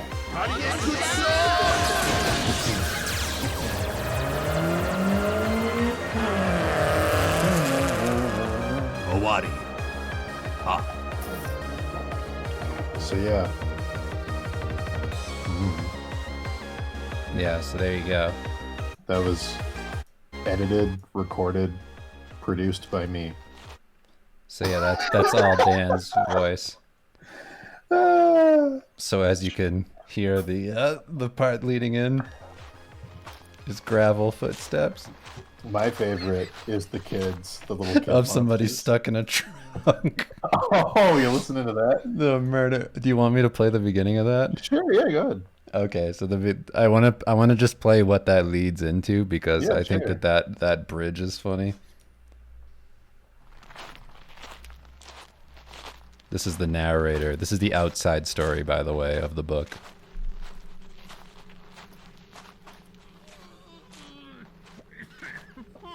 This isn't in the comic. This is the narrator. Well, Shane, it's been fun. So what are you gonna do to celebrate being done with this Finding recording all gig? these sound effects, dude. Maybe hit the beach, go to Red Robin and get some bottomless fries? You did a good job. You deserve it. I wish I could join you, but there isn't room in my trunk for the both of us. Hey, I get it. It's scary stuff moving on. But don't worry. I'll be with you every step of the way. That's Ratman Clarence. I think this is the only time you're in the audiobook as Shane in the trunk. Oh, right.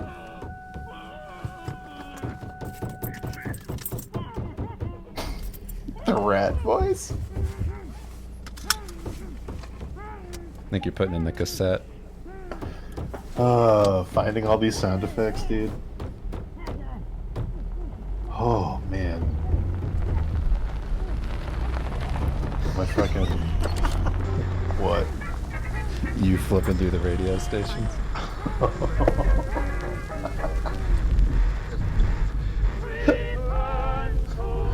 The car sounds. The book ends in a horror. My favorite part in the whole audiobook is in this chapter when I say that's why I built this spaceship and all the computer beeps start happening.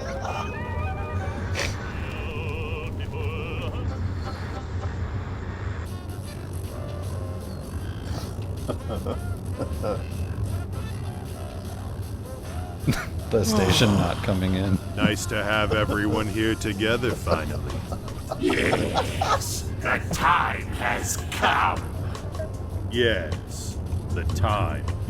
The time to return. You comfortable over there, Ben? Good. Good. I can't even hear what's happening. Moment. Anyway, so it goes on, and it's basically the horror end of everything that happened, Yeah. and it's great. I just feel like nobody listened to it, but it has a very deep, It's out there. deep lore with the narrator. We wrote more for the narrator than we wrote for any character in the book, which is insane to think about, but Oh, really? It says that the audiobook link isn't working? well, shit. Hold on, let me look at it right now. Fill in the blanks, Dan. Yeah, if people want them, they're there. We just put like you guys heard in what Dave just played. Like we found sound effects for everything. Like I really tried to make it like as immersive as possible, which there's a lot. There's a lot of stuff.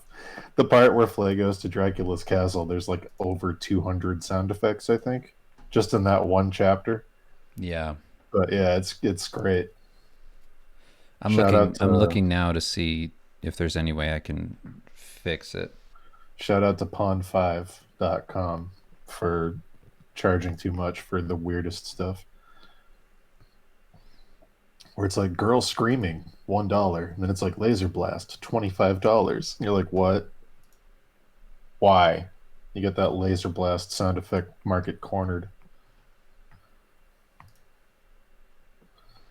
No, it Yeah, still Dave. works. If you go to the stevelichman.com/products, it might take a minute for it to load, but you can, I mean, I'll go through the full checkout thing. Yeah, it works. Well, shit. We have a couple sample ones up too on a SoundCloud if you want to listen to a couple and read along with the chapters. Like Random Encounter is up, and the one with the kid is up with the Luck Dragon. I put the link in the chat if you do wanna buy it and just listen to like a whole ridiculous story. It goes insane. I'm trying to find the ones that are really crazy. What's like The Clarence ones. yeah, I mean, all of them have something, but the end of Toss the Rock when I crawl into the sewer to escape the cops is pretty good. yeah, let's listen to that. The end, the one where I kill a police officer in the school attic is pretty good Chapter too. At the end 26. of what is that? A little Oh, rock. that I was a That's the one where What we a read you the tough whole guy. never-ending story plot with the narrator, and he's hiding under a blanket. All right, I'm gonna play it. Oh, and then there's the one where we do the Marvel Comics thing with all the future robots. Oh, let's play that one. Yeah, let's play that. That's like probably the best part of the whole audiobook. That's in the plan, right? That's in the plan. Yeah. And he chapter goes, and then they saw, 28. whoa! And then it has that awesome not Gundam Up Below 83 song that's like. I gotta find it. I can't remember when it starts. I think it's like 4 minutes in or It is something. tomorrow, and The Pail of Time. Bluntly, I see Please something forgive in the me way. hopping around this. Something. all the ocean. And Okay. And So the witch just revealed the Future Vision, which is an X-Men inspired part of Steve Lichtman. Adrian said the goddamn attic fight scene made me cry and choke laughing. that's when I kill a police officer. That one, like, we probably laughed harder writing that audiobook than we did writing the book. Yeah. I'll say that honestly. Me sitting in a recording studio with a grown man that has to record people for his livelihood, doing that audiobook, pretending to be a rat crawling around a studio, like having him just try not to laugh, staring at me on the other side of the glass, fucking killed me. Okay, so if you've seen book 2 and you've seen the X-Men scene that we have, you can actually find that. I posted it up on Twitter, like a shot of it. You can kind of see it's basically like Jim Lee, Steve Lichtman. And this is what it is in the audiobook, as if it were like a cartoon. So check this out. The witch just revealed the vision, and she's about to show it to Dracula. So here it is right now. Let me play. happened next was...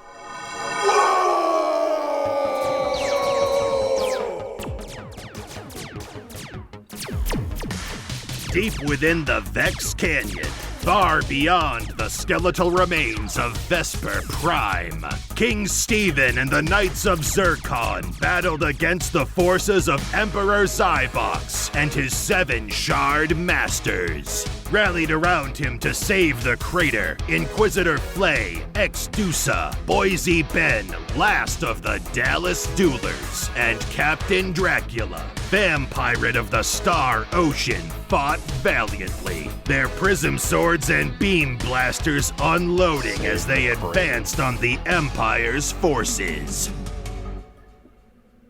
What? Dracula asked, as we were suddenly snapped back to the present like a child on Christmas morning. What indeed?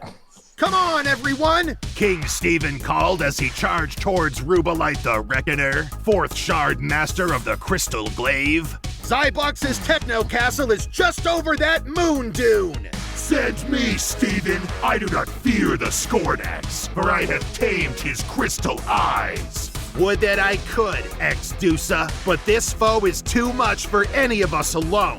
We must go together. Very well, then, Captain Dracula said, his vampiric fangs thirsty for revenge. We ride onto Zarnax and end this the way we began it. Together! Projectosaurus, go! Firing up their projecticrons and summoning the ancient forces, King Stephen and his knights awoke the power within. Gathering once more to save the stars, the primal protective forces of the cosmos roared into battle. Feels like war flashbacks. Ging Jin, the Wateroid. Gao Lu, the Rocky Rumbler. Dude, Yeah. when it Ketsu, switches the to the Battle Dinosaur Bat. Council, and it's the King Stephen. Nautiloid, the Sea Searcher. And Projectosaurus Rex, their Rodimus ruler.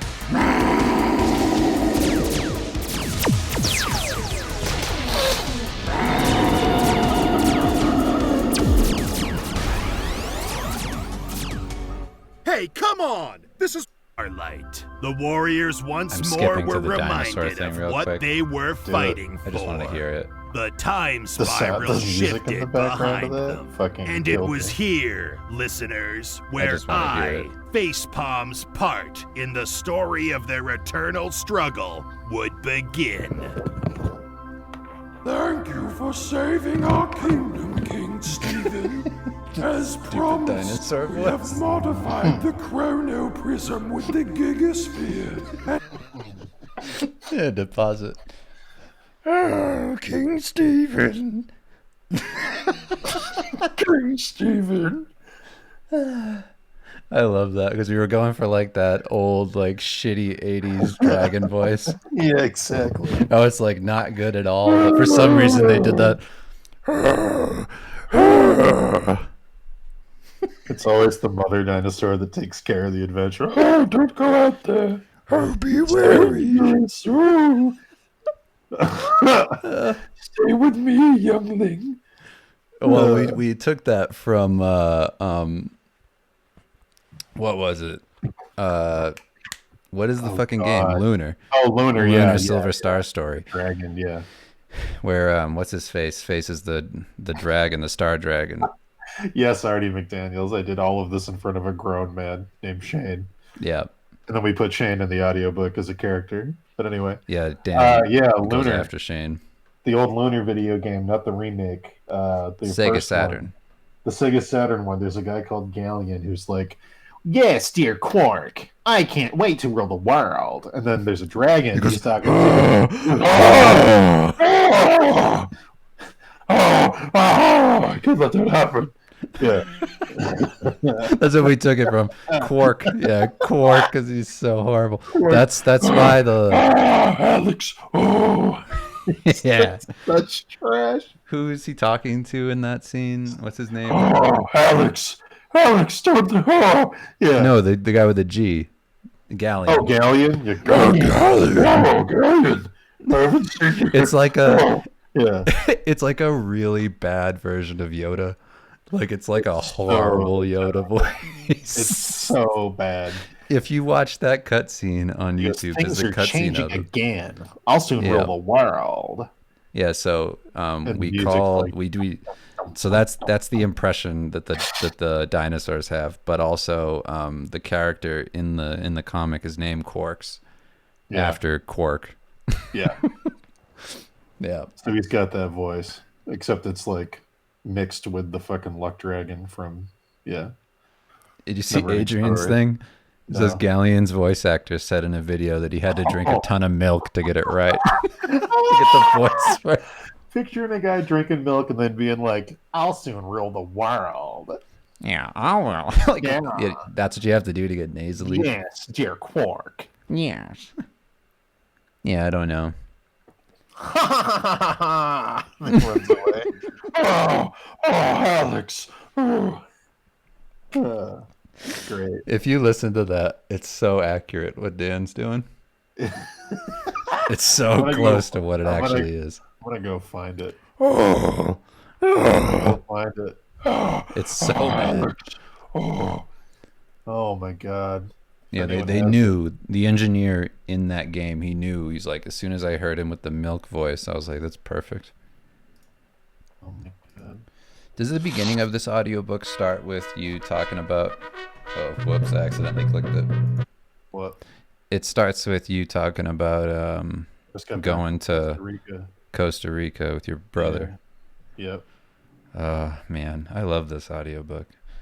It does need to become a novelization.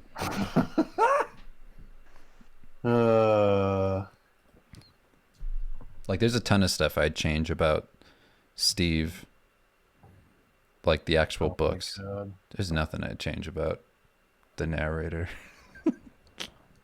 Man. Can you hear that in my headphones? No.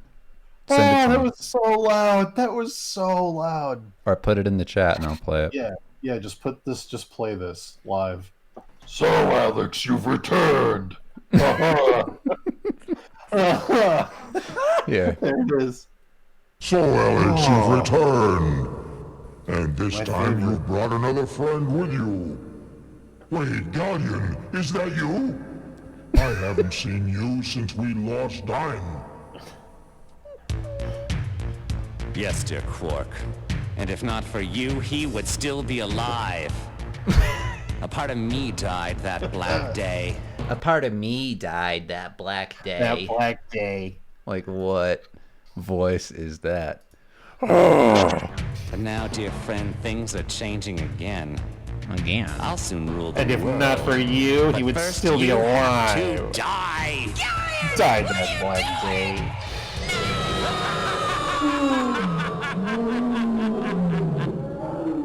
Now that that's taken care of, only the goddess Althena stands in my... Things are changing again. Anyway, it's incredible. It's really, really good. And that's what we based it off of.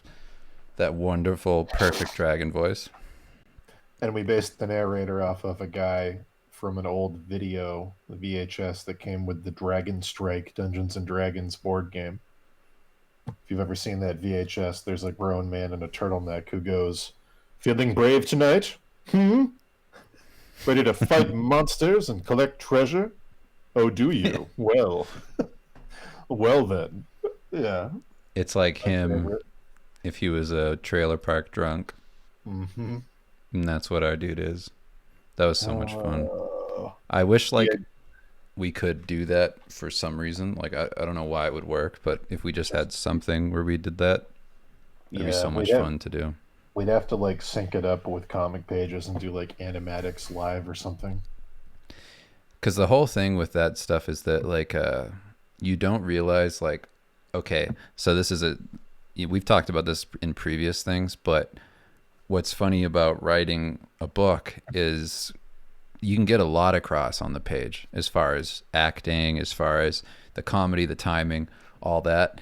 But then when it comes to the delivery of the lines, it's funnier. Like it's always funnier to us when we're doing like hero voices, being like "foul lich." Yeah. You know, like when we do that to each other on the phone and we like deliver the lines of like "I was raped." Yeah.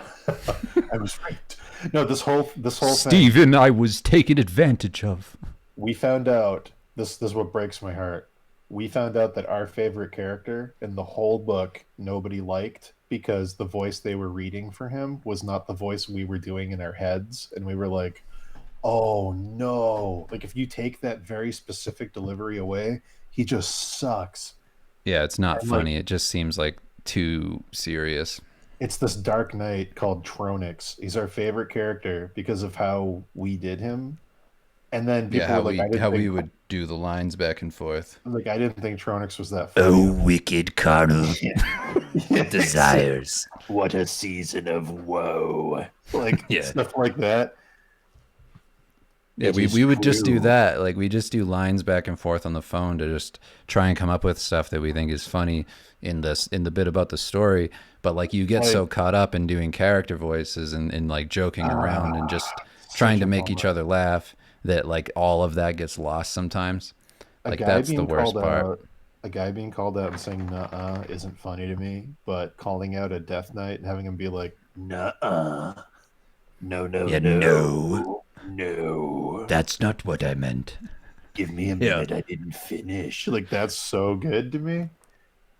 Well, What a I just bummer. don't think the delivery came across. I feel like if we did do like animatics or something, then that would be really good to do. It used to be satisfying to see the whole thing come across. That fighting arena chapter at the end is like what 40 minutes. That Yeah. one audiobook chapter, like Yeah, one of holy them's shit. 40. There's a ton of Tronix in that one. But yeah, Yeah, that was that's super so much fun fun. because Tronix in the audiobook, we do that voice, and then I double it and I pitch shift it down a few octaves under me, so it's like a spooky double voice. Then I add reverb to it, so it sounds like he's inside his helmet, and it's like a Witch King voice from Lord of the Rings, but shitty. He was my favorite thing to do in the audiobook was the editing for him. He sounds so stupid. Our thing for book 3 for him that I Oh, can't. I'm not going to spoil it. No, it's my favorite. It's still relevant. It's still We relevant wrote this somehow. line like 3 years 7 ago. years ago, something like that. We're- Forever ago. Yeah, maybe Feels more like than 7 that. years. Because Feels like 7 years ago. Tronix didn't probably exist 4 7 or years 5. ago. Yeah, probably 4. Because we have like we'd write characters when we were doing like the first books, and then we'd be like, "There's too much in this book. We can't add all of this." So we're like, "Let's just hold over some of that for the next one," and then we just like bring them in, and then whatever material survived, we'd include that, and yeah, like I don't know, a lot of stuff that we can't say because it's sounds too aggressive or is too mean. Like Right. if we're like, sometimes we'll just like, the cool thing about something like Twitter is it has that short little thing so you can kind of purify jokes. And whenever we write one that's like good, or that we don't share it or anything, we just use it as like a medium to write in. and then we'll just send each other like, oh, this could be a line, this could be a thing, this could be whatever, and then we just make a huge document that's just full of things that characters could say, and then we which ones compile all match of those, and up. we go like, where does that go? Just stuff that we could use if it makes any sense. And for anyone wondering, it's not really an excuse, but it's the truth. Like What? the reason I stopped really doing art is because we had so much fun doing the books. I just kind of stopped enjoying it. Like Yeah. I still do stuff for a few clients, but like I enjoyed making those books more than I've ever enjoyed painting anything. So it was like a weird wake up call. Yeah, I mean, me and Dan, like, I was just writing like that "fuck you" manga, the basketball Yeah, thing. that was Like, great. I was just doing that for Patreon. I was like, I'm just gonna do like a comic, how you do a comic thing, and then me and Dan were just like talking over ideas. What, like last night? Was that Yeah. last night? Yeah, it was. I Yeah. think so. Yeah. And I was like, oh man, like we really gotta write more. It's so much fun to do that. I know. It's like the only thing I like love doing. Like I still like art, but like I don't know, I haven't found my way to enjoy it. I don't know. It's Yeah. weird. I found like the reason I started doing paintings again instead of just comics was because I found Clip Studio and I was able to make things that looked half decent. Right. Like, it's funny to think that within the past 12 months, I've done everything since I did that Terminator poster. And Hey, like thanks, Cacti. magic and everything else. It's like everything that I've done since then kind of all came out of figuring out Clip. And then I got really back into painting and I was like, maybe I can kind of hammer something out of this. Maybe I can like find a new revitalizing part of my career through this approach and actually get back into enjoying art. Otherwise, a way to, I would like- just be doing comics. Yeah, if I could find a way to like get significantly faster, I might be able to enjoy it again. I don't know. That's Yeah. all like I'm taking the next year to just focus on the weight loss stuff like it's a job. Right. But yeah. Well, now that I'm pretty much done with everything, like I really do just want to write and do Patreon. Yeah. Like that's all we should be doing. That's yeah, I mean that would be like ideal. Unless like the occasional really cool job comes along. But Yeah. you know, occasionally someone asks you to do a Logan poster or something. Yeah, I'm sure there's going to be the thing that comes up that's like irresistible, but like unless that comes up, then I'm not doing. Like I worked on the Spider-Man game. It's like I'm not going to not work on the Spider-Man game. Right.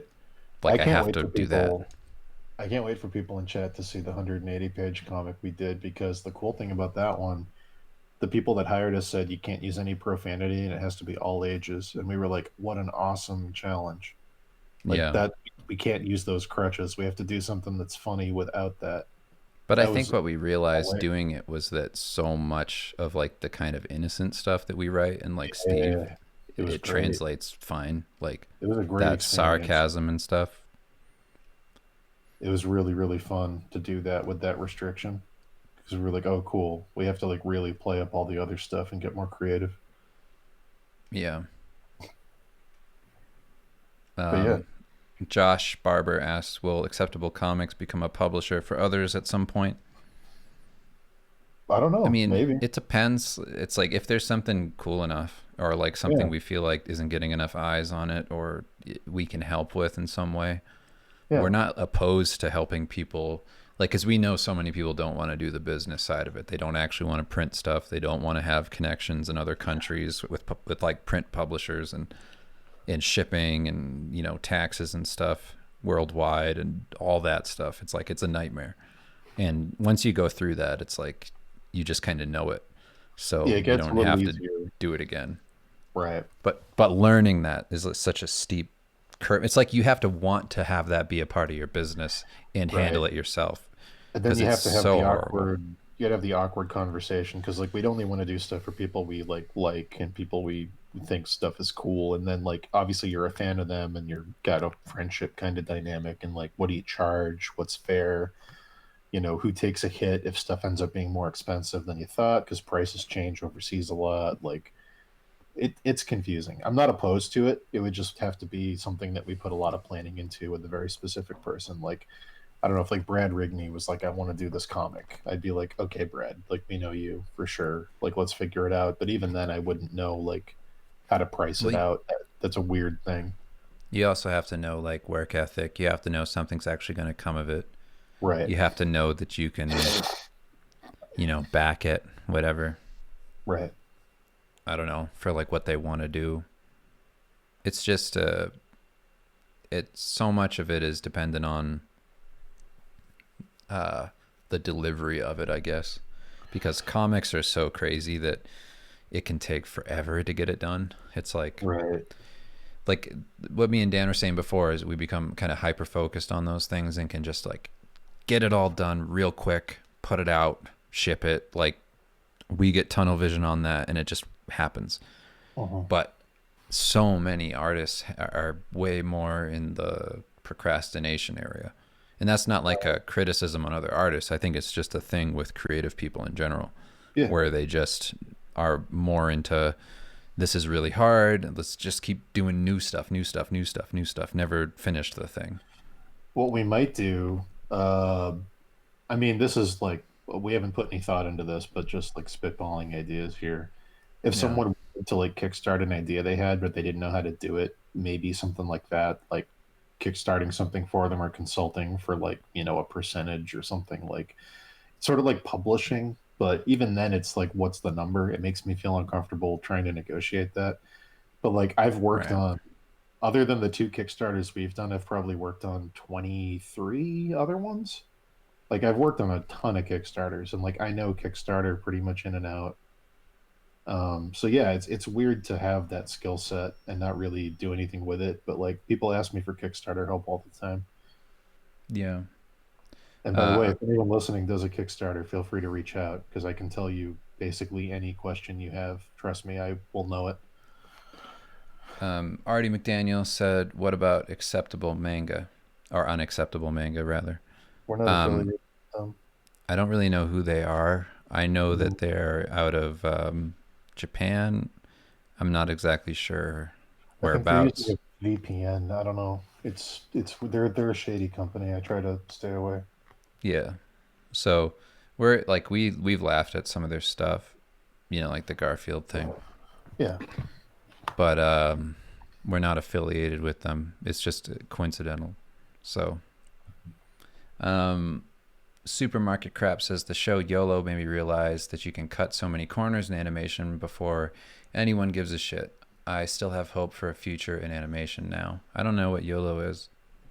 I don't think I've ever seen that. I don't know what YOLO is either. So Dead End. Bog By the Sloth way- says, what? Oh, go ahead. Yes, will you sponsor my teen lacrosse team? Yes. Of course we will. As long as we call them the acceptable strikers. Yeah.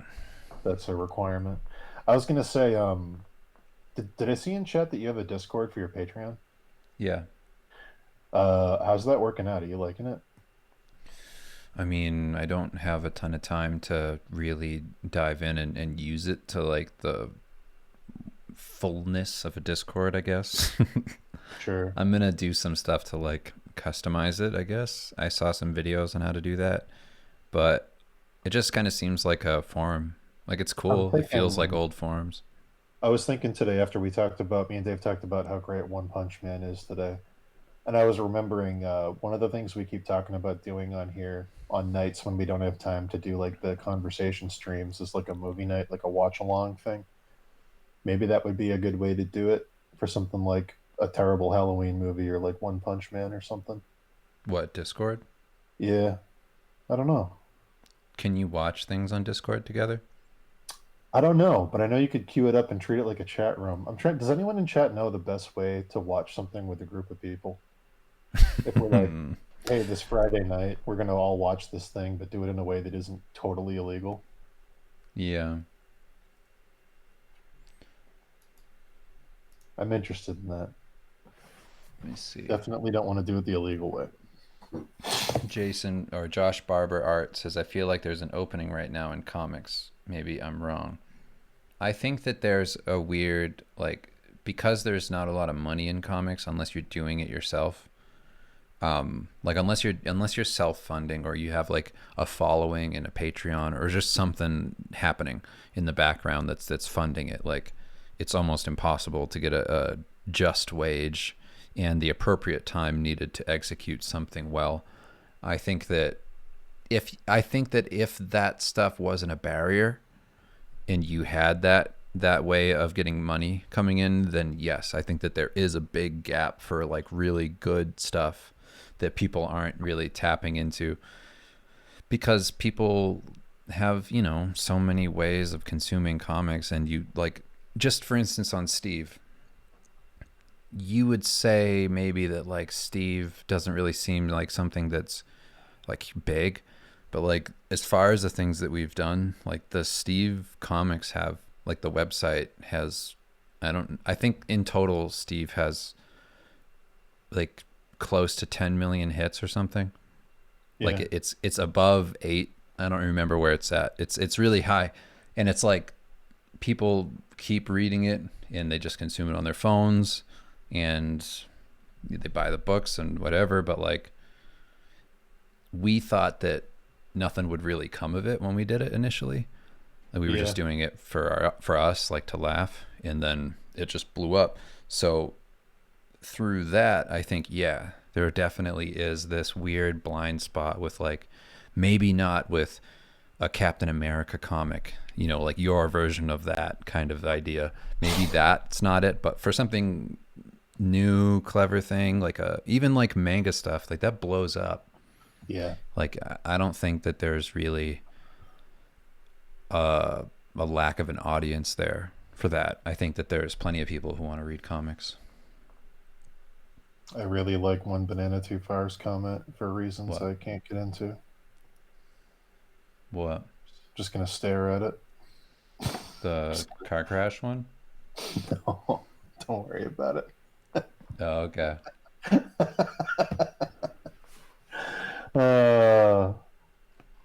I don't think we run ads on the site, do we? No. Yeah. No, we don't make money from views. We just make money from sales of the actual books. That's it. Like we don't have any kind of subscription for that. They make a great Christmas gift. Get them now. Yeah, I mean, if you didn't buy them and you want to buy them, they're at stevelichman.com and they're $50, I think, or something, maybe more. I don't remember. But they ship in like 3 days. You're telling me it's $50 for 2 hardcover Golden Boss signed books with over 700 pages of content? What a steal! Or close to that. I forget. It's not like just for under kids. 700. Yeah, not for kids. Have you watched Mob Psycho 100? No, I haven't. If it's by the same guy that did One Punch Man, I will, though, because One Punch Man is the greatest thing. Yeah. Do we ship to Australia? Yeah, case by case, though. You'd have to reach out to me and work it out because the shipping rates keep changing in the U.S. internationally. Like, a lot of people have stopped doing it because of that. It's probably going to be really expensive. The problem is to ship something with tracking to Australia, it's going to cost almost as much as the books. It's probably going to be like $35. If you're willing to pay that, I can send it to you personally myself. We just took the option off the site because we kept getting complaints. Well, we actually, like, the thing is in order to ship everywhere, we would need to take our bulk books and put them in different countries in different shipping warehouses. And that costs a lot. So we thought initially, by doing that it'll cut the cost down. Yeah. But it didn't at all. It just stayed the same rate, plus us having to ship them internationally on boats to the warehouses. So we were just like, Yeah. The problem with our books are so big and they're hardcover that I think we're undercharging what they should cost. Like if a regular publisher were to sell our books because they're like 252 pages and 400 and what is it, 36 or right around there pages. Hardcover thick page with Golden Boss and signature plates, they would probably be like $50 each. Yeah, minimum. Well, the 400 page one would probably be more. Probably more than that. but like they're huge books and high quality. So like because we charge little, like a little amount, the shipping seems crazy in comparison. Right. So which that sucks. alone was like, yeah, it's just hard to make that look good.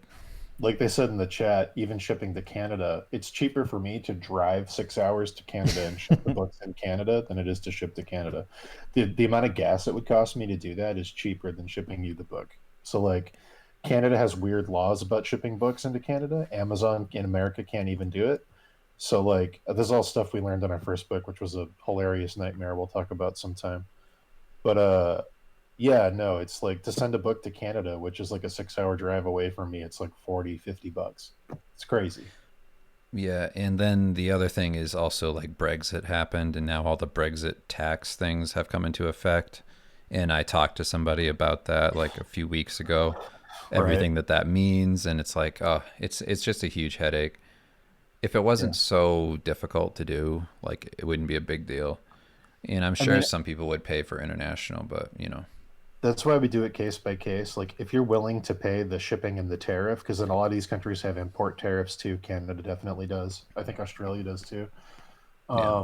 If you're willing to pay that, then absolutely. We're not making any money off the shipping, but when the shipping is 35 and the book is 50, people just assume you're screwing them. So we delisted it.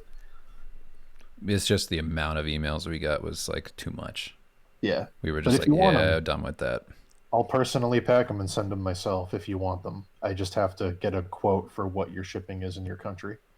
Yeah. But if you're ordering within the US, we have a whole customer service team that handles everything. So, and it ships every Thursday, I think. Yeah. I think that's the day. It's either Wednesday or Thursday, and then it's a 3-day shipping. So it's super quick, but it's just a whole thing. It's hard to do. But whatever. But anyway, we're working on new stuff. We're, writing fuck you. If you are looking to get it imported to Australia, you can reach out to me on Twitter in my DMs. That's the easiest way to reach me. I'm at Daniel Warren 86.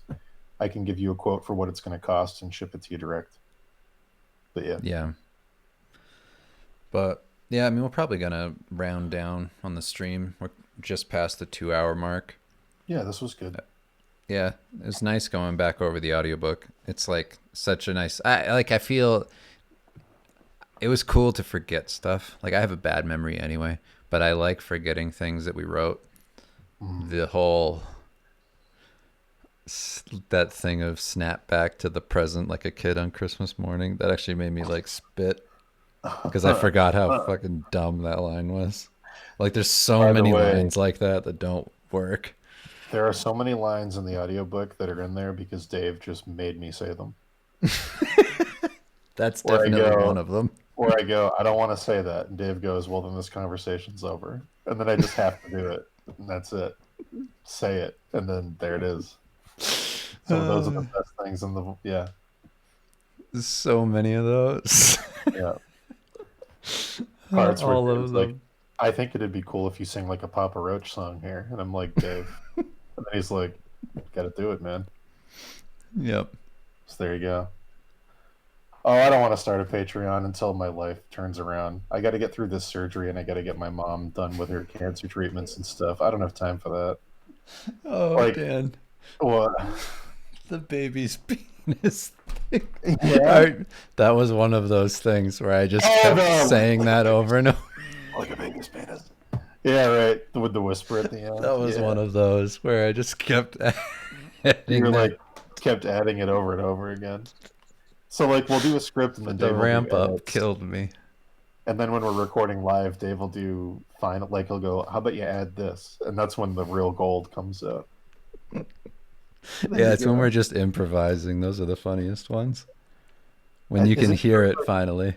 So it's like a baby's penis, then it's also like a baby's penis, then it's not dissimilar to a baby's penis. And I think there's another one, and then there's a real fast like a baby's penis. There's like a whole... I don't even know what chapter that is. We just keep making the comparison that somebody was small and shriveled and weak, Oh, right. like a baby's penis. Right. And it's like that. The comparison happens. It's beating the rule of 3 to death. My favorite One of my favorites is the Kiefer Beach issue where the narrator starts getting turned on by the drawings of them making out. Uh, talks about the cum coming out of him like a fine blue cheese. Yeah, curdled. Curdled and dry. Oh man. The So curdled anyway. cum coming out of me like a fine blue cheese. Oh, there you go. Yeah, that stuff killed me. The best ones are after he becomes. Well, I don't want to give it all away. Who cares? though? Ratman. After he becomes Ratman, and the line between what's in the comic and what's the narrator's real world start to blur. Like the issue with Captain Bradley Crossbones, the narrator's sitting on the cliff, hanging on for his life, listening to Steve talk to Xander. And We then he don't falls touch off on the that he got cliff. sucked into the book. He ends up inside the book, and Yeah. like there's this whole meta thing where you realize that he's one of the characters at the end, and it's this big twist. But like, yeah, he's like in that chapter with like the rain in the background and the thunder. Anyway, yeah, there will be more Starvale in the future.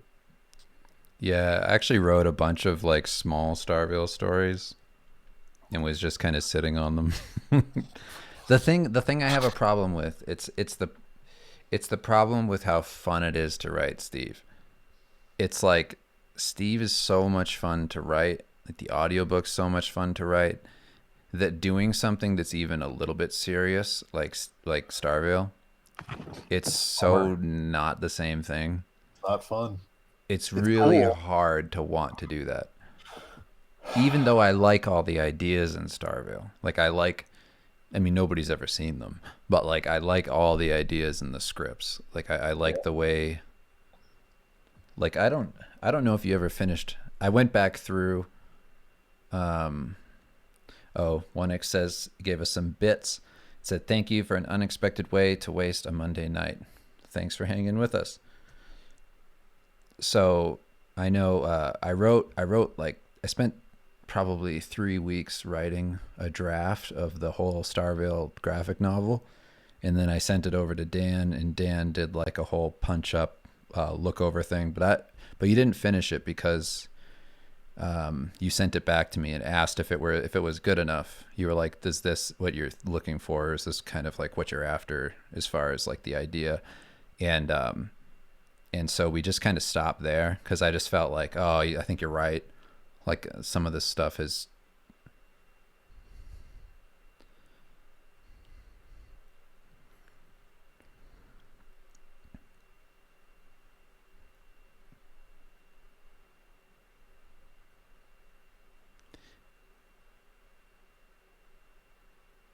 Yeah, like I like a lot of the. I think the problem with it is that, and this doesn't really matter because you're not looking at it, you don't know what we're talking about. But the problem with it is it moves too fast. It's too short. The pacing doesn't work. You get to the end too quickly. So there needs to be a whole revision on like everything about it, as far as the lead up.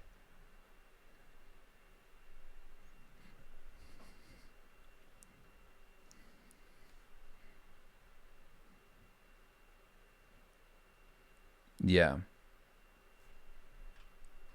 Oh, what just happened? Hold on. For some reason, you're not popping up. Hold on a second. Dan's audio went away. I can hear you. Sorry, I'm trying to figure out what just happened. Huh.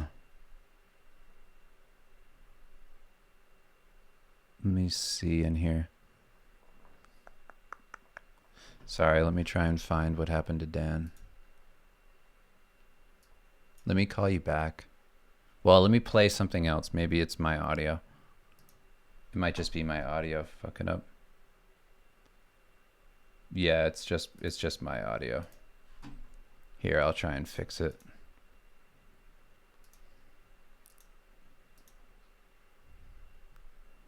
I'm gonna try it again. Hold on.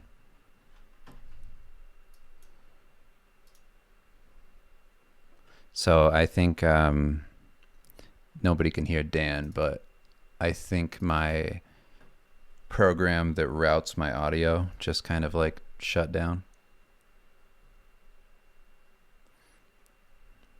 Dan knows what I'm talking about. That program fucking sucks.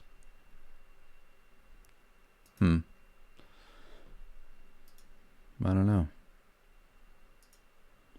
Let me try and talk. Hello. Hello. Hi. Okay. Check. Yeah, they can hear you now. There's a witch that got me. I'm back now. Yeah, so sorry the audio thing crashed.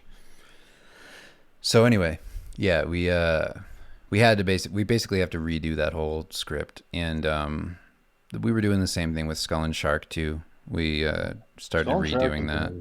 That's in a good place. We basically rewrote that whole thing, and I really like it now. Yeah.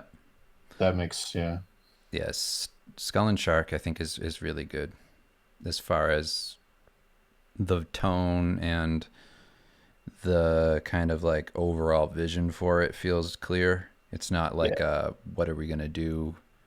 What's the vibe of it? Like, what's that thing? Is it John Carpenter? Like, why can we make it something that's not just what you obviously would see from that? It needed to be weirder, and now it's in a really good spot where it feels like something that should exist, but it doesn't. It's like, oh, I remember something like that, but it doesn't actually exist. Yeah, like we made it different enough where people haven't done it like that. So I'm happy with it. Because I think it was a matter of like consuming more stuff and thinking kind of outside of what you normally put into something like that. Like, the problem is, I mean, we've known this since the beginning. If we do make the Skull and Shark book, we're going to like it and it's going to look cool. But Skull and Shark really should be a video game. Yeah. That's kind of the problem. It should be a video game from the look of it. Yeah, it should be a video game. That's the vehicle for that kind of thing. But like, I still think the book's going to be awesome. But when we started writing the book, it's like we changed like, okay, so we have a script from forever ago. Like the first script we ever wrote together. In a coffee shop in Boston. Yeah, we would go to the same, well, no, we went to this Irish bar. Oh, the Irish pub, right. Yeah, and we were there like every day for like while. weeks. And we just kept writing the script, and the script is done. The only person who's ever read it is Laserhawk. Yeah, because he made the soundtrack. Yeah, and he liked it. He was surprised. I remember him saying that, but I think he was more surprised that like we wrote anything. It's big. It's like 90 pages. Yeah, so it's not very good. No, it's like a 80s movie. Yeah, I mean, it would work fine as a low budget movie that goes on Netflix. It would be fine, right. Like if we had the dude from like Hobo with a Shotgun, it'd be perfect. And he made it like it would work.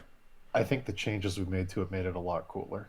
So going back and redoing it, I think is going to be good. Now it's more like you could see it in like it's what I've wanted to do for a really long time, which is the thing of I don't really like a lot of manga. I like the look of it, and I like the tone of a lot of stuff, but I never felt like a manga was ever made for an audience here in like the US. Like, it's fine, but it's almost like so much of it's too nerdy. Like, I know that that's an insult, and I don't mean it like that. But like a lot of it's very like stereotypical. It has like a ton of tropes. It's very cliche. Like it follows the same thing over and over and over. Mm-hmm. And we were just like, how can we make anything that feels as cool as those feel, but has more of like a movie feeling where it's not just going to go on for a million years. We're not going to write a manga for 30 years. Right. So that was the idea with it, is like just make something that's consumable, that isn't just made to be serialized. Well, then we were like, the other big breakthrough, without getting too into it, was like, how do we make it not silly that this weird stuff is happening in a city? Because at the end of the day, it's a city. And then I don't know why it took 5 years to realize you just make the city weird too. but there it is. That's all it took. Yeah, we just spent a lot of time with it. I mean, like if we were making something for like a Japanese audience, it's like then Yeah. obviously manga works. But Right. it's like for what Skull and Shark feels like, it couldn't be that.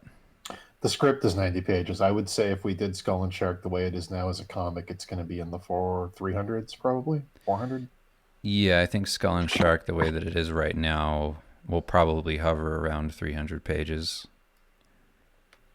Which after doing like at this point in our career as like comic people, we've done A lot. so probably The two Steve books, Destiny, The Secret Project, that's 180 pages, and then one-off comics. like over 900 pages or right around 900. Am I right? More, probably. Let's call it 1,000 because we've done a lot of one-off stuff. Yeah, so it's like right around there. So I think like after, I think you really do have to do all of that to like get to a place where you kind of can get a feel for length and like what you're writing and how it's going to go and if something's manageable and doable. But I think after all this, it's like, yeah, we could definitely do it. It's just a matter of like now that the Patreon's a thing Yeah. and, you know, we're okay financially, it's like those things are possible. Right. So I think that it's a matter of running a couple small things first that are in the same vein as a Skull and Shark style wise, just That's to the get other like a thing. feel for it. So it's not like, I don't want Skull and Shark to be the vehicle that runs the style and just develops over time and only like halfway through does it get good. The other thing is we have to put some lures out there because, like, Steve made money because it's comedy and comedy translates. Like, if Right. something's funny, people like it and it's relatable. Skull and Shark isn't a comedy book, so like we're also running the risk of like, what if nobody buys it? Like, we can make a Kickstarter that looks really good, and we can make a cool video and make a book that looks really good, but we don't know if anyone's going to buy it. Like, we hope they do, but The it's thing, definitely riskier. Steve can live on the internet and Steve can get organic sales that come back to us. The thing with Yeah. Skull and Shark is that really needs to be in stores. There's no memes for Skull and Shark. Yeah, like People have to you wait. need to see, like this is a spoiler, I guess, but not really. But the cover is basically the way that it's going to be bound is a Bible. Yeah. So the actual manga, the whole thing together is going to be a Bible with like the skull upside down cross on the front. And then it's going to say like Skull and Shark down the side. Yeah. And it's going to be like a leather cover with I mean, the we're still gonna do the thing where like we put out like 30 pages, versions. something on the internet for free and Oh, go yeah. like, do you like this? Come get it at this Kickstarter. But like it's still a huge risk.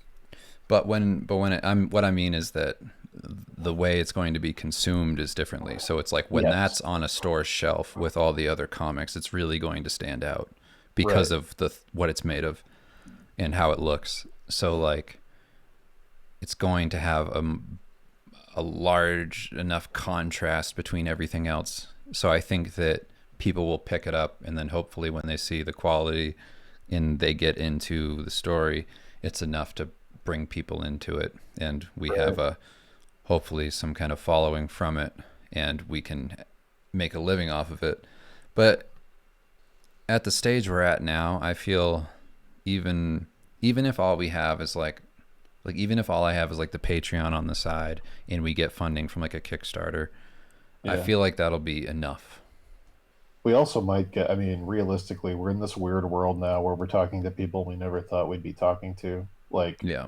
we sold a couple scripts and we did some PR stuff for a company. And like, there's a very real chance a publisher might come to us and be like, hey, do you want to have us do the legwork on that? You guys just make the book. And like, we're still going to hold fast to like, it has to look this way. It has to have this kind of cover. It has to be this quality paper. Like, we're definitely huge on that stuff. Like, we're just nerds about bookmaking now. So like, that all has to be the same. But if someone wants to publish it for us, I wouldn't even be opposed to that at this point. Yeah. We're figuring it all out. We don't have everything, Yeah. at a place where we can really make any decisions or release anything. But we're Right. pretty excited about it. I think that especially that like first finished part it's so strong, and I like to read it to people who aren't interested in that at all. Right. So reading what it was to somebody and a few people who just don't have any idea what it is, don't care, are just the opposite audience that you'd imagine would be into it. They liked it, and that's like enough for me. Like, okay, Right. it wasn't like, oh, this is stupid. It wasn't like they weren't bored. They're like, it sounds really cool. So that was enough of a confidence thing for me where I'm like, okay, I think we're back in that initial thing of what got us excited about the idea in the first place. Like we got back there finally. Yeah.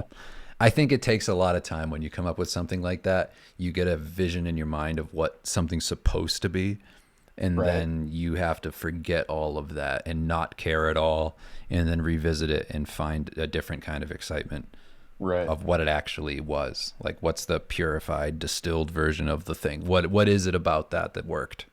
And Right. and how can you grow And for that a out? very for a very long time, we were kind of not letting ourselves be creative by Right. being like, this has to be like an '80s thing. It has to be an homage. It has to feel like John Carpenter. So like, everything has to be this way. And like, eventually we realized like, no, we can get way weirder, and it's going to be way cooler if we get weirder. And like, I'm so much happier with the villain now. Like, he was like nothing. He was like placeholder. Like, I'm a mafia boss guy. Like, Well, in the he first was script. he was like the Streets of Rage. Yeah, the boss of Streets of Rage 2 with the machine gun, basically. And now he's like this horrifying, awesome, cool thing that I'm really pumped about. Yeah. But yeah, Anyway, that's just kind of us touching on everything. And yeah, it is a hard R. I would say it's like yeah, borderline X. like we want it to go back to that 80s, not the 80s manga thing where like you'd open it up and it was the extremes of things. Yeah, Like we want to go back to that, like Berserk, like the way Berserk is, where you're there. It feels like when you read Berserk, there's no limits on anything. not really much sex stuff, but a lot of violence. Yeah, it's not like we're not leaning into like kids Yeah. getting raped like in No, Berserk. none of that. Yeah, none of that. But that level of like darkness that it goes Yeah. to, and where we're not trying to be edgy or cool. It's just whatever's fun, whatever Yeah. feels like exciting. So that's kind of what we're leaning into. There you go. But yeah, thanks for hanging out with us. We love It's you. been fun. We'll be back Appreciate. again in a week. Yeah, we'll be back in a week. We'll be talking normal again. We'll be doing some Halloween stream. Halloween Mousetrap, maybe. Yeah, Halloween Mousetrap. We'll see if Dan will have. I don't know if he'll have everything, but I should by then. We'll see though. yeah. And then Oh wow, Mousetrap with face cams is going to be so funny. I know. But it's gonna be good. Pretty excited about the future. Yeah. I mean, the reason side note before we're completely gone, one of the big reasons I vanished before was because I just had to work so much on other stuff and Yeah. have a baby. It's like the real problem with that is just that I had no other way to make money. It's not like obviously we appreciate everybody on Twitch. It's like, but we were never going to get the funding from Twitch stuff to ever be able to not work. And so now that Patreon happened the way that it is, it's like I'm able to take time off. I'm able to just maintain the Patreon, create content for that without having these super strict constant deadlines. And then, we have help here with my mother-in-law. I'm pretty hopeful that on nights we'll be able to keep doing this stuff. Maybe not like the first couple weeks, but like Yeah. not too far after. But in that time, Dan will just be on, and I you can will bring be on doing, other people. Yeah, I will be doing more regular streams going forward now that my mom's treatment's kind of slowing down. So like they won't be like this where it's me and Dave because Dave might have stuff to do. Dave will be on a lot though. There'll be some video games. There might be some movie stuff. There might be other people I bring on just to talk. There might be some painting and studies. It's kind of going to be random, but we're going to have at least one of these long conversation streams at least once a week again. So yeah, Yeah. I get no cut of Dave's Patreon. I am very happy Dave did one though, because I wanted him to do one for a very long time. It would be funny if it was just me and you alternating posts secretly. No, I do not get a cut of Dave's Patreon. The Yeah. only thing I only get a cut of stuff I work on. Like we split money from the books and the stuff that we write together and from Twitch. But like the Patreon is Dave's thing. I don't want a cut of that. I want Dave to have total freedom to do the stuff he wants to do. Yeah, and that would be weird anyway. I don't know what Yeah. you'd get a cut of. You just write my posts. Yeah, I don't know. That'd be weird. It would be very strange. But okay. But, yeah. We'll probably, I mean, I don't know, similar to this, we'll probably, I do get a cut of his followers. Yes. the follower count's just going through the roof. Great question. You don't get a cut of that. Anytime Dave retweets something I put up, I get some of his followers. It's true. There you go. All right. We'll probably be back on. I mean, I feel like Monday's a pretty easy time Monday, for yeah. me to do it. Plus, it works with the Garfield meme. So, yeah. Yeah. The I Hate Monday stream. I don't even know what you're talking about. Oh. I was talking about your love of Garfield as a child because you had a Garfield named birthday. That's true. That's all I was talking about. Nothing else. All right. All right, everybody. See you next week. We Thanks. Love you. Bum bum bum bum, and this is only for YouTube. My Hello. bladder's going to explode if I don't pee YouTube. All right. Bye, everybody. Bye.